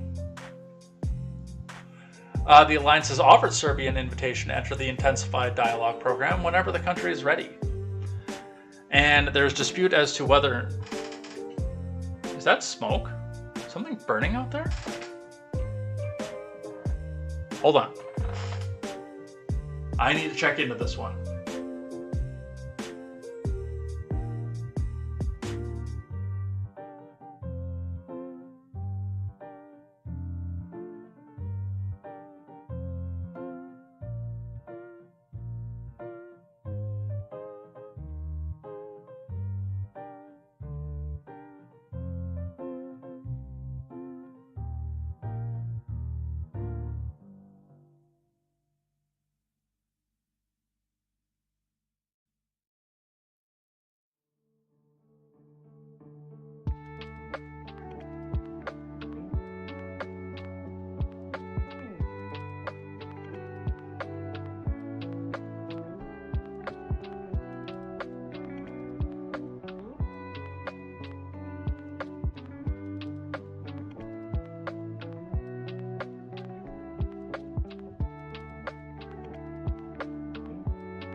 Sorry about that. There's something that's burning up to the north of me. I have no idea what it is, but it's going pretty good.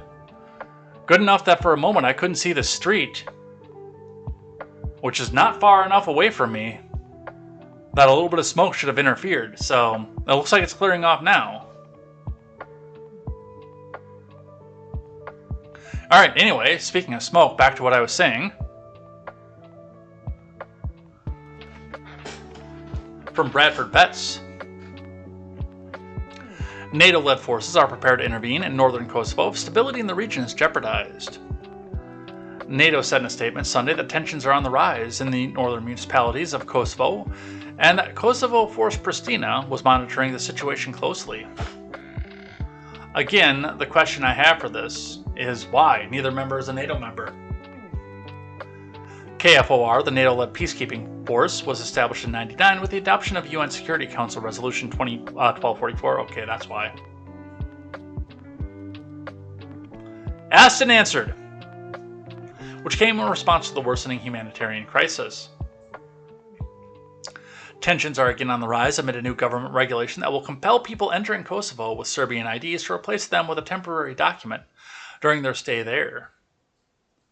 On Sunday, ethnic Serbs in northern Kosovo, a partially recognized state bordered by Serbia in the Balkans, blocked 2 key border crossings with Serbia to protest the new rule.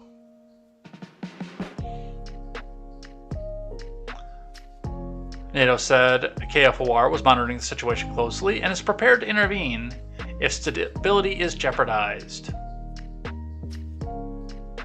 And again, that means that they will use troops from our country to go and intervene.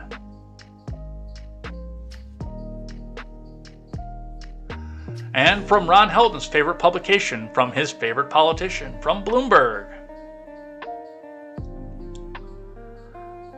Kosovo postpones plan for Serb documents as tensions soar. From Misha Savic and Jasmina Kuzmanovic. Kosovo agreed to postpone by 30 days its plan to make government-issued ID cards and car plates mandatory for all residents after members of its restive Serb minority blockaded roads in protest.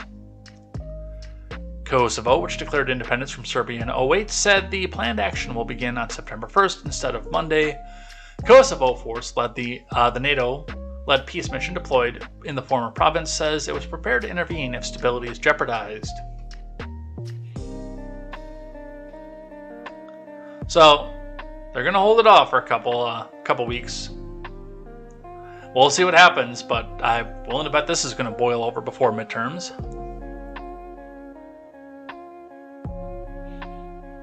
Yeah, I can smell that smoke now. It's mostly cleared up, but the smell has now reached my window, which is open, by the way. Pelosi has confirmed trip to Asia, but doesn't mention Taiwan. She has said she will visit Singapore, Malaysia, South Korea, and Japan. Why? I understand as speaker she does have additional roles, but foreign diplomacy isn't one of them. That's for the executive branch to do. So my only question there is, how does this benefit the people of San Francisco that she represents?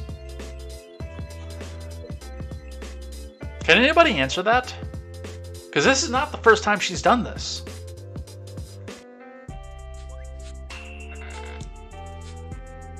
From David Cohen. Speaker Pelosi confirmed Sunday she'll be visiting Asia, but did not mention whether she'll make a stop in Taiwan. Today, our congressional delegation travels to the Indo-Pacific to reaffirm America's strong and unshakable commitment to our allies and friends in the region, the California Democrat said in a statement. In Singapore, Malaysia, South Korea, and Japan, our delegation will hold high-level meetings to discuss how we can further advance our shared interests and values, including peace and security, economic growth and trade, the pinkopox pandemic, the climate crisis, human rights, and democratic governance. Her press release left open the possibility that she might still visit Taiwan, something that's been subject to much political debate in recent days. In both the US and Asia, China regards Taiwan as an integral part of its territory, a view not shared on the island nation located just off China's coast. Well, see, the island Taiwan is an integral part of the territory, but that's because the government of Taiwan is the rightful governors of what we now call China, which is really West Taiwan. The possible visit has also created political complications for the White House. The military thinks it's not a good idea right now. Biden said of the trip on July 20th. Pelosi herself has long been a critic of China for its record on human rights. In 1991, she showed up in Beijing's Tiananmen Square with a banner that paid tribute to dissidents who were murdered in pro-democracy protests there 2 years earlier. Chinese authorities briefly detained her, as well as then Reps Ben Jones and John Miller, over their protest.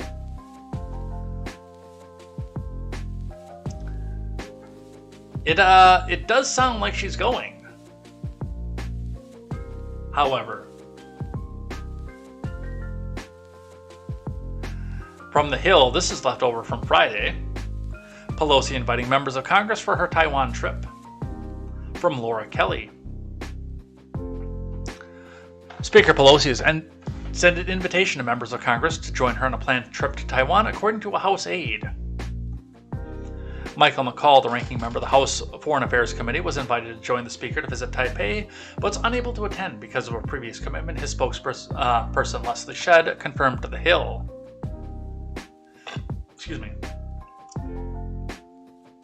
Shedd added the congressman was disappointed to not be able to join the trip. He also believes the Speaker and any other American official should be able to visit Taiwan if they would like to, Shedd added. The invitations include Greg Meeks of New York, and those are the only ones named right now. But if she's inviting people to Taipei and Michael McCall is saying that people should be able to visit whenever, it kind of makes it sound like she's headed to Taipei. From the USA Today, why Taiwan is the biggest flashpoint in the increasingly fraught US-China relationship.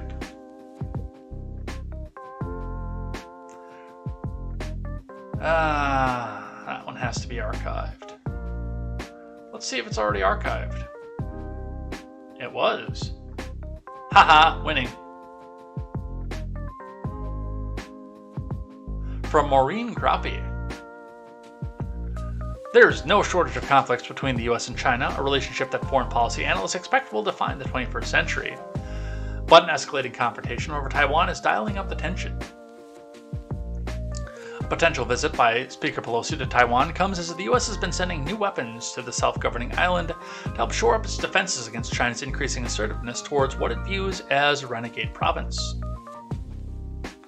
Again, there is a renegade province, but it's not the one that you think it is.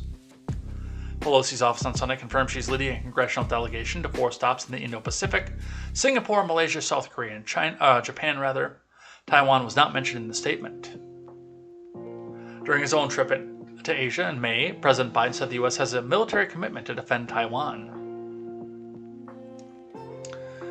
China, which has been closely watching Russia's invasion of Ukraine for possible lessons on how a successful move on Taiwan would be, has warned of serious consequences if the House Speaker makes the trip.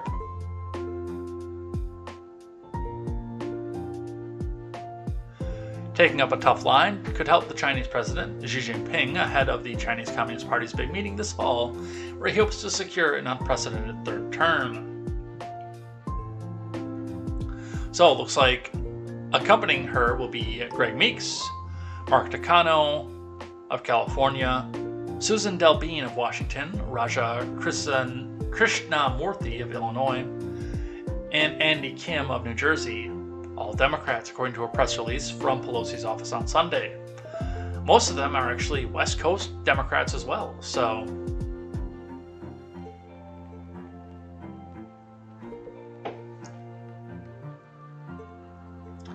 what else do we have here from Insider? In a banned tweet, a top state media commentator reportedly said that China could forcibly dispel Pelosi's plane and shoot it down if it flies to Taiwan.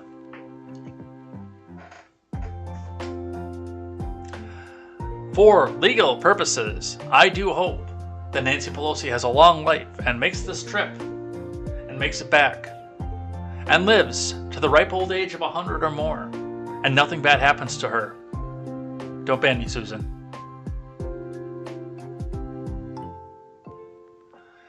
A leading propagandist for the Chinese government warned that China's military could attack the plane carrying Speaker Pelosi if it's escorted by U.S. fighter planes on a much speculated stopover in Taiwan in her upcoming visit to Asia. Pelosi departed on Friday for a tour that could include a controversial stop in Taiwan, the self-governed island democracy at the heart of the rising tensions between Beijing and Washington. In a now banned tweet, Hu Zhijin, a commentator with the U.S. state-owned Global Times, wrote, "If U.S. fighter jets escort Pelosi's plane into Taiwan, it is an invasion. The People's Liberation Army has the right..." Hold on. Are you still calling your military that? Are you serious? Has the right to forcibly dispel Pelosi's plane and make U.S. fighter jets, including firing warning shots and making tactical movement of the obstruction. If ineffective, then shoot them down, Hu added, per the New York Post. You think Nancy is going and baiting this? Trying to come out and bait them into coming out and saying, hey, no. Hey, look, this plane is going from the U.S. into Taiwan. Shoot it. You think they're looking for a war?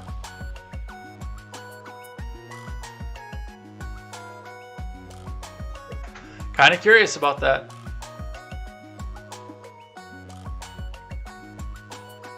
Pompeo blasts Biden admin for warning Pelosi about Taiwan trip.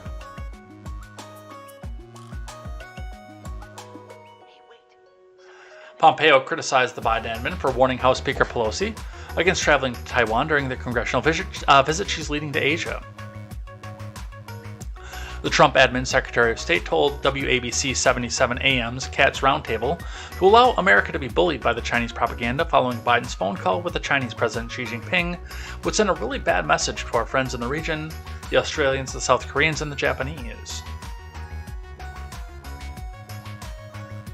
Yeah, but so does her going over there in the first place in the midst of tensions. China's government warned Saturday it would conduct military exercises off the coast opposite Taiwan amid rising concerns that Beijing's military may invade the self-governing island sooner than expected. Well, you should probably start by getting one of your carriers to float. And then we'll go from there, before you start doing military exercises. But good luck. Kind of curious to see how this turns out. Some more foreign news. We're actually just about done here. So let's catch the last few of these. From the Daily Mail. Germany turns off the hot water. Hanover becomes the first big city to ban hot water in public buildings in response to the Russian gas crisis. Yes, Europe is really free right now.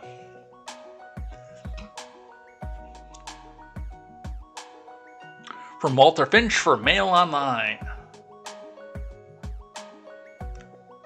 The German city of Hanover has become the first big city in Europe to ban hot water and central heating in public buildings in response to Vladimir Putin's weaponizing of gas supplies. Dude, November is coming, you guys.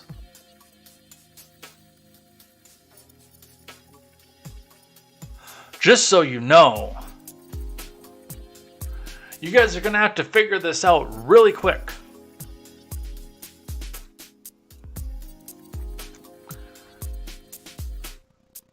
In response to Putin's weaponizing of gas supplies. The drastic step comes as Germans have been told to expect sky-high electricity bills and sweeping gas rationing measures that will affect their day-to-day lives. Yeah, Europe is about to become a very, very interesting place. In a sign of things to come, Hanover, the capital city of Lower Saxony in the northwest of the country, will cut off the hot water in public buildings, swimming pools, sports halls, and gyms. Other desperate gas-saving measures, including switching off public fountains and blacking out nighttime lights on major buildings such as the town hall and museums. Yeah, you guys are doing real well.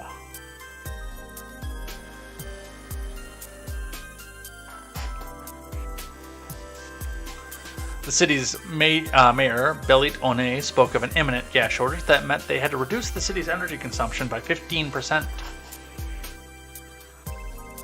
There is a chart of the gas prices.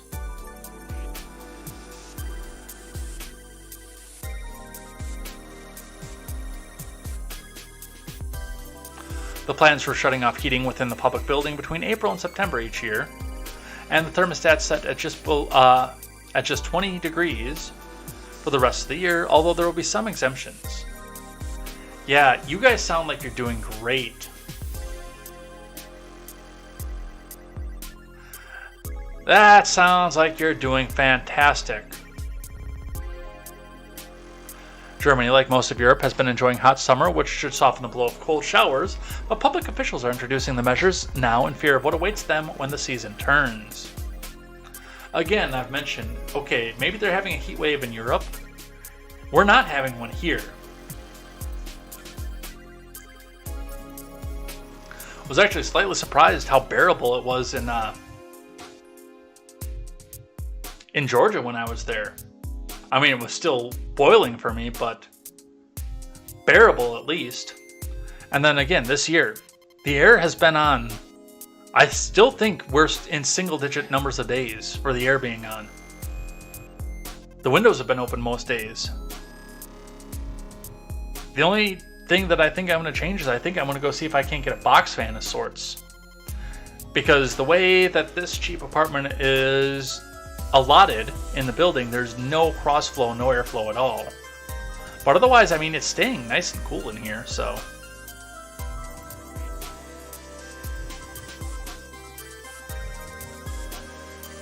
But yeah, I mean, if you're cutting gas and cold showers,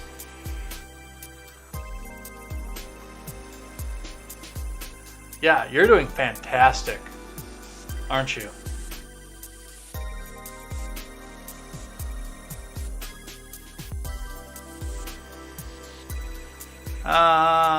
We talked about this already.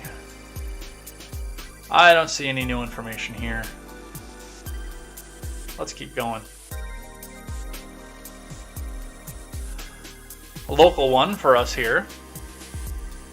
From News 8000, former President Trump holding rally for Tim Michels on August 5th in Waukesha.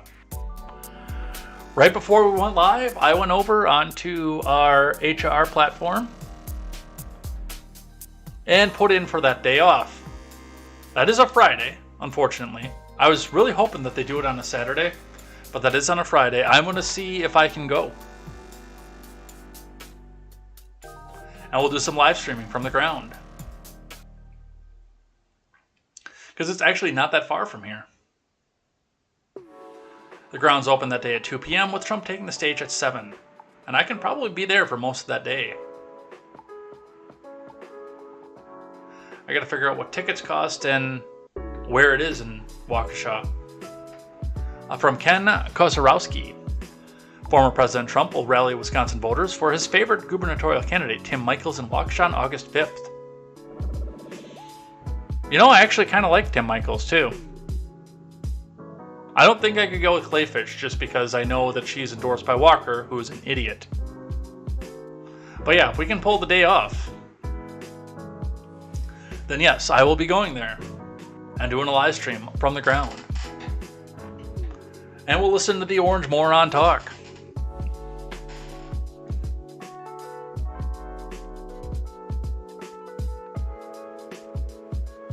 The ground's open that day at 2, with Trump taking the stage at 7. Maybe I'll meet the man. No, I doubt that. So, remember that thing that was holding Amazon up last year? That was shooting their stock up, their joint venture with Ford? That they were all excited about? Well, it didn't turn out so well for them. This might be part of the reason that Ford is cutting 8,000 jobs right now.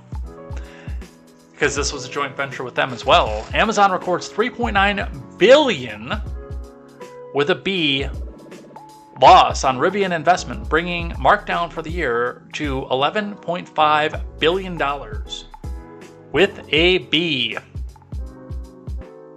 From Ari Levy.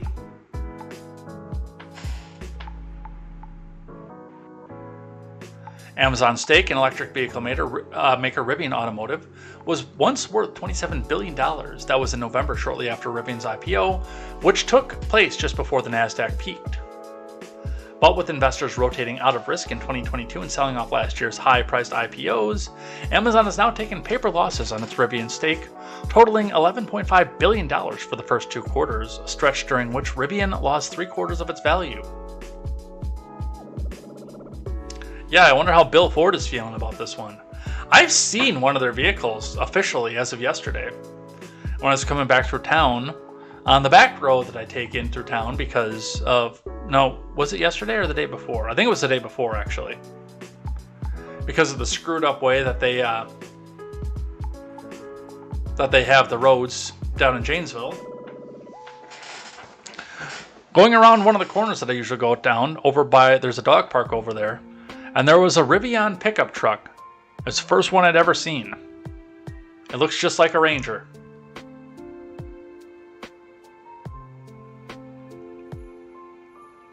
Amazon said in its second quarter earnings report on Thursday that it recorded its $3.9 billion loss on its Rivian holdings. During that period, the report comes a day after Ford, which is also one of Rivian's top backers, took a $2.4 billion market-to-market bath. Amazon's investment is now worth about $5 billion. The markdowns don't impact the Amazon's operation or cash position. It just reflects the massive gyrations in the market since late last year. The investment could become problematic if Rivian's nascent business hits a snag or runs low on cash, hampering the company's ability to manufacture delivery vehicles at the speed it promised Amazon. Amazon said last week it's beginning to roll out some of the electric delivery vans it developed with Rivian. Amazon said it expects to have thousands of Rivian vans in more than 100 cities by the end of this year, the first step towards its goal of having 100,000 electric delivery vehicles on the road in the US by 2030. Yes, currently they are still Mercedes.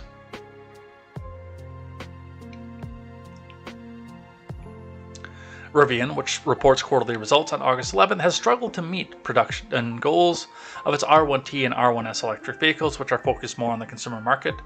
The company cut its 2022 production forecast in half in March to just 25,000 vehicles, including Amazon vans, as it deals with supply chain constraints and issues with its assembly line.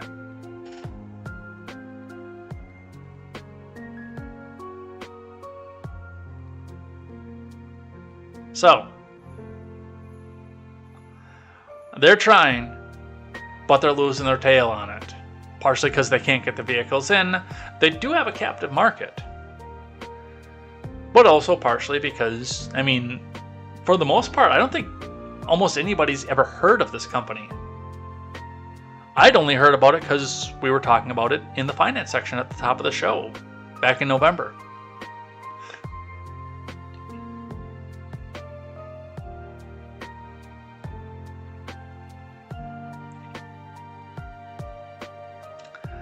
Here is, and I think some of you have probably seen that I changed my Twitter name, which is, by the way, true, but not because of this reason. I do want to live on a farm, but not for this reason.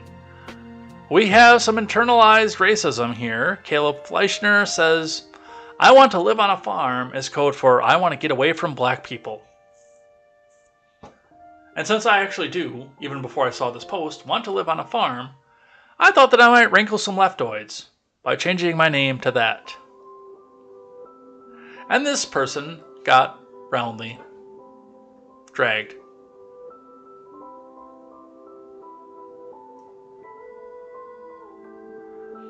$5601 comments, 2,298 retweets, 2823 likes, and 1,984 of those were quote tweets. Which means this dude got dragged.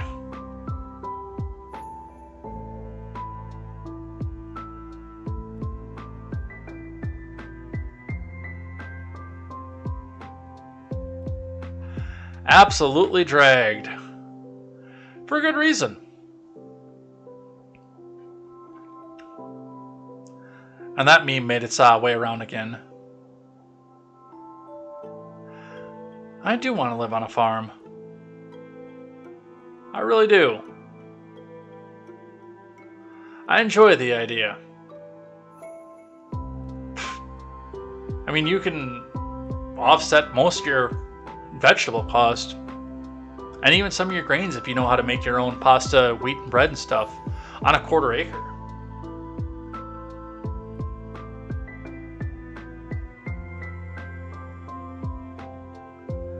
But yes, informed Mormon. Congratulations on getting dragged for saying something tremendously stupid. But I will give you credit. you've kept it up. Like, most people who say something this asininely stupid would have taken it down and we'd have to deal with archives. But nope, he's keeping that right up and ready to go.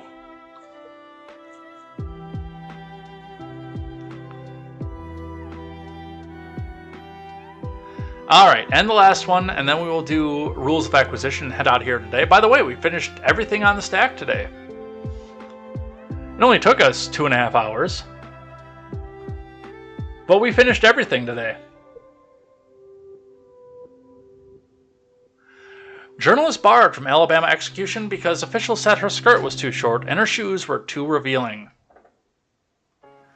What, did the accused have a foot fetish, or what's the deal?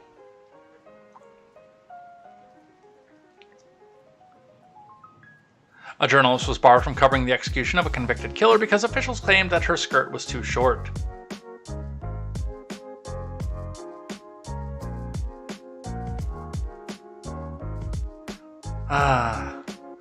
Ivana Rincu-Shatara, the managing producer of news, video, and social media for AL.com, attempted to cover the state execution of Joe Nathan James Jr. at the William C. Holman Correctional Facility in Atmore. On July 28th, James Jr. was sentenced to death for the 1994 murder of his 26-year-old ex-girlfriend, Faith Hall. The Alabama Department of Corrections Public Information Officer Kelly Betts told Shatara that she could not cover the execution because her outfit was inappropriate and too revealing. I have worn the skirt to prior executions, without incident, to work, to professional events, and more. I believe that it's more than appropriate, Shatara wrote at Twitter. At 5'7" and 5'10" with my heels on, I'm a tall and long-legged person. I tried to pull my skirt to my hips to make the skirt look longer, but I was told it was still not appropriate, she added. A photographer from Birmingham TV station provided Shatara with Columbia PFG-style fisherman's waiter pants to wear so she could cover the execution. I put on the man's pants and attached the suspenders underneath my shirt to stay up. Shatara explained, I was then told my shoes, open-toed heels, were also too revealing and I needed to change shoes. Shatara went to her car then to change into a pair of tennis shoes. This was an uncomfortable situation and I felt embarrassed to have my body and my clothes questioned in front of a room of people I mostly had never met, the reporter noted. I sat down, tried to stop blushing, and did my work as women often had to do.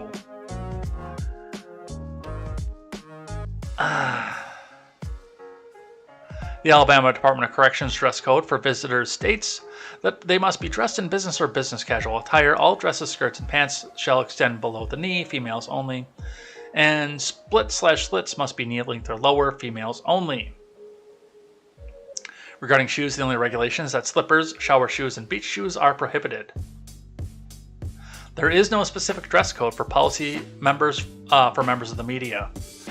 Yeah, this kind of sounds like they were trying to keep the outlets away from this one, if there were questions or somebody looking to protest or something. This doesn't sound very much like they really cared about the attire. This sounds to me like they were trying to keep people out of this one.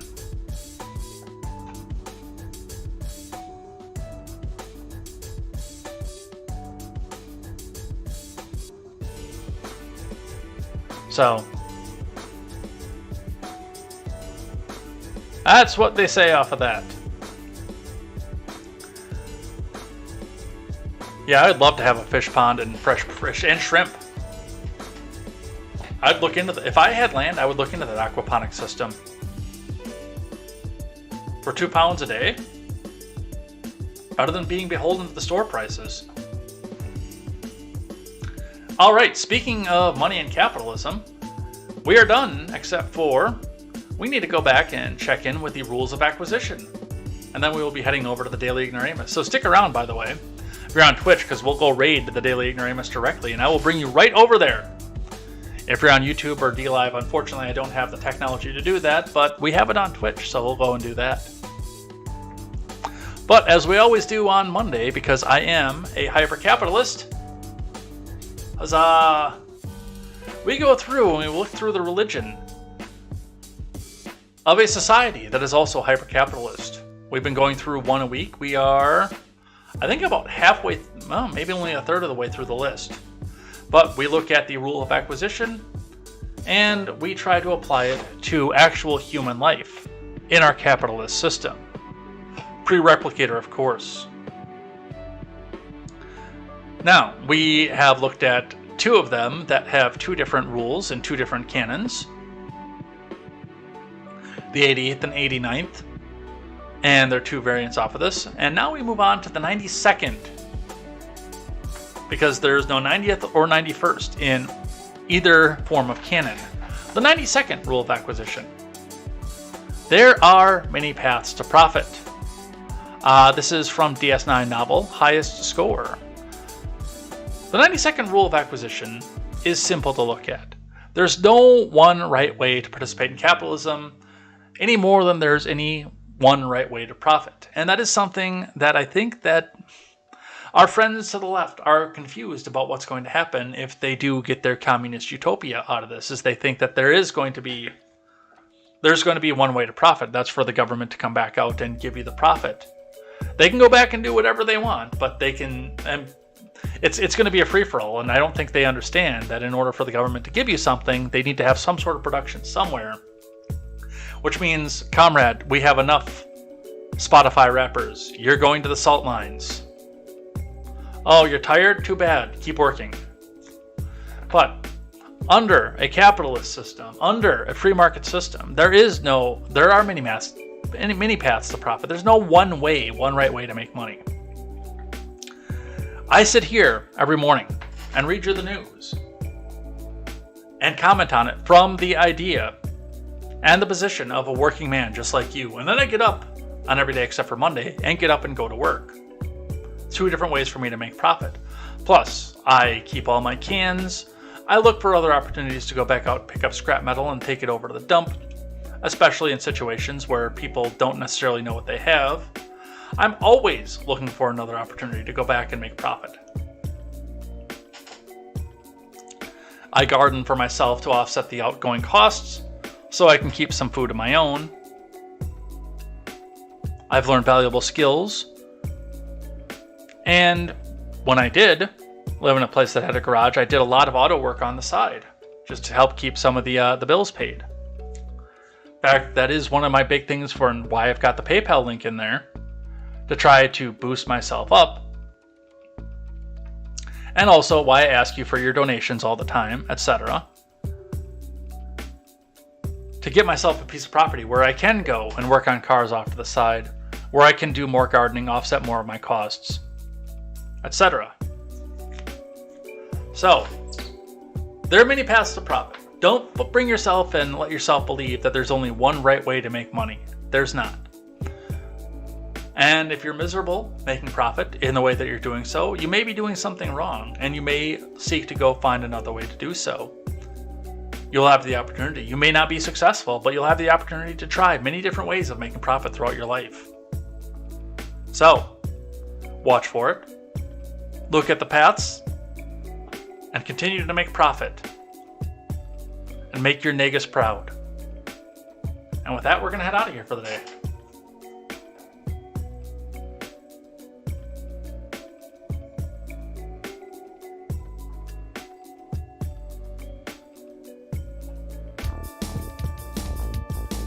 So, thank you everybody who came by and chatted with us. I saw some new faces in here, so I hope you guys stick around and come back for a little bit more.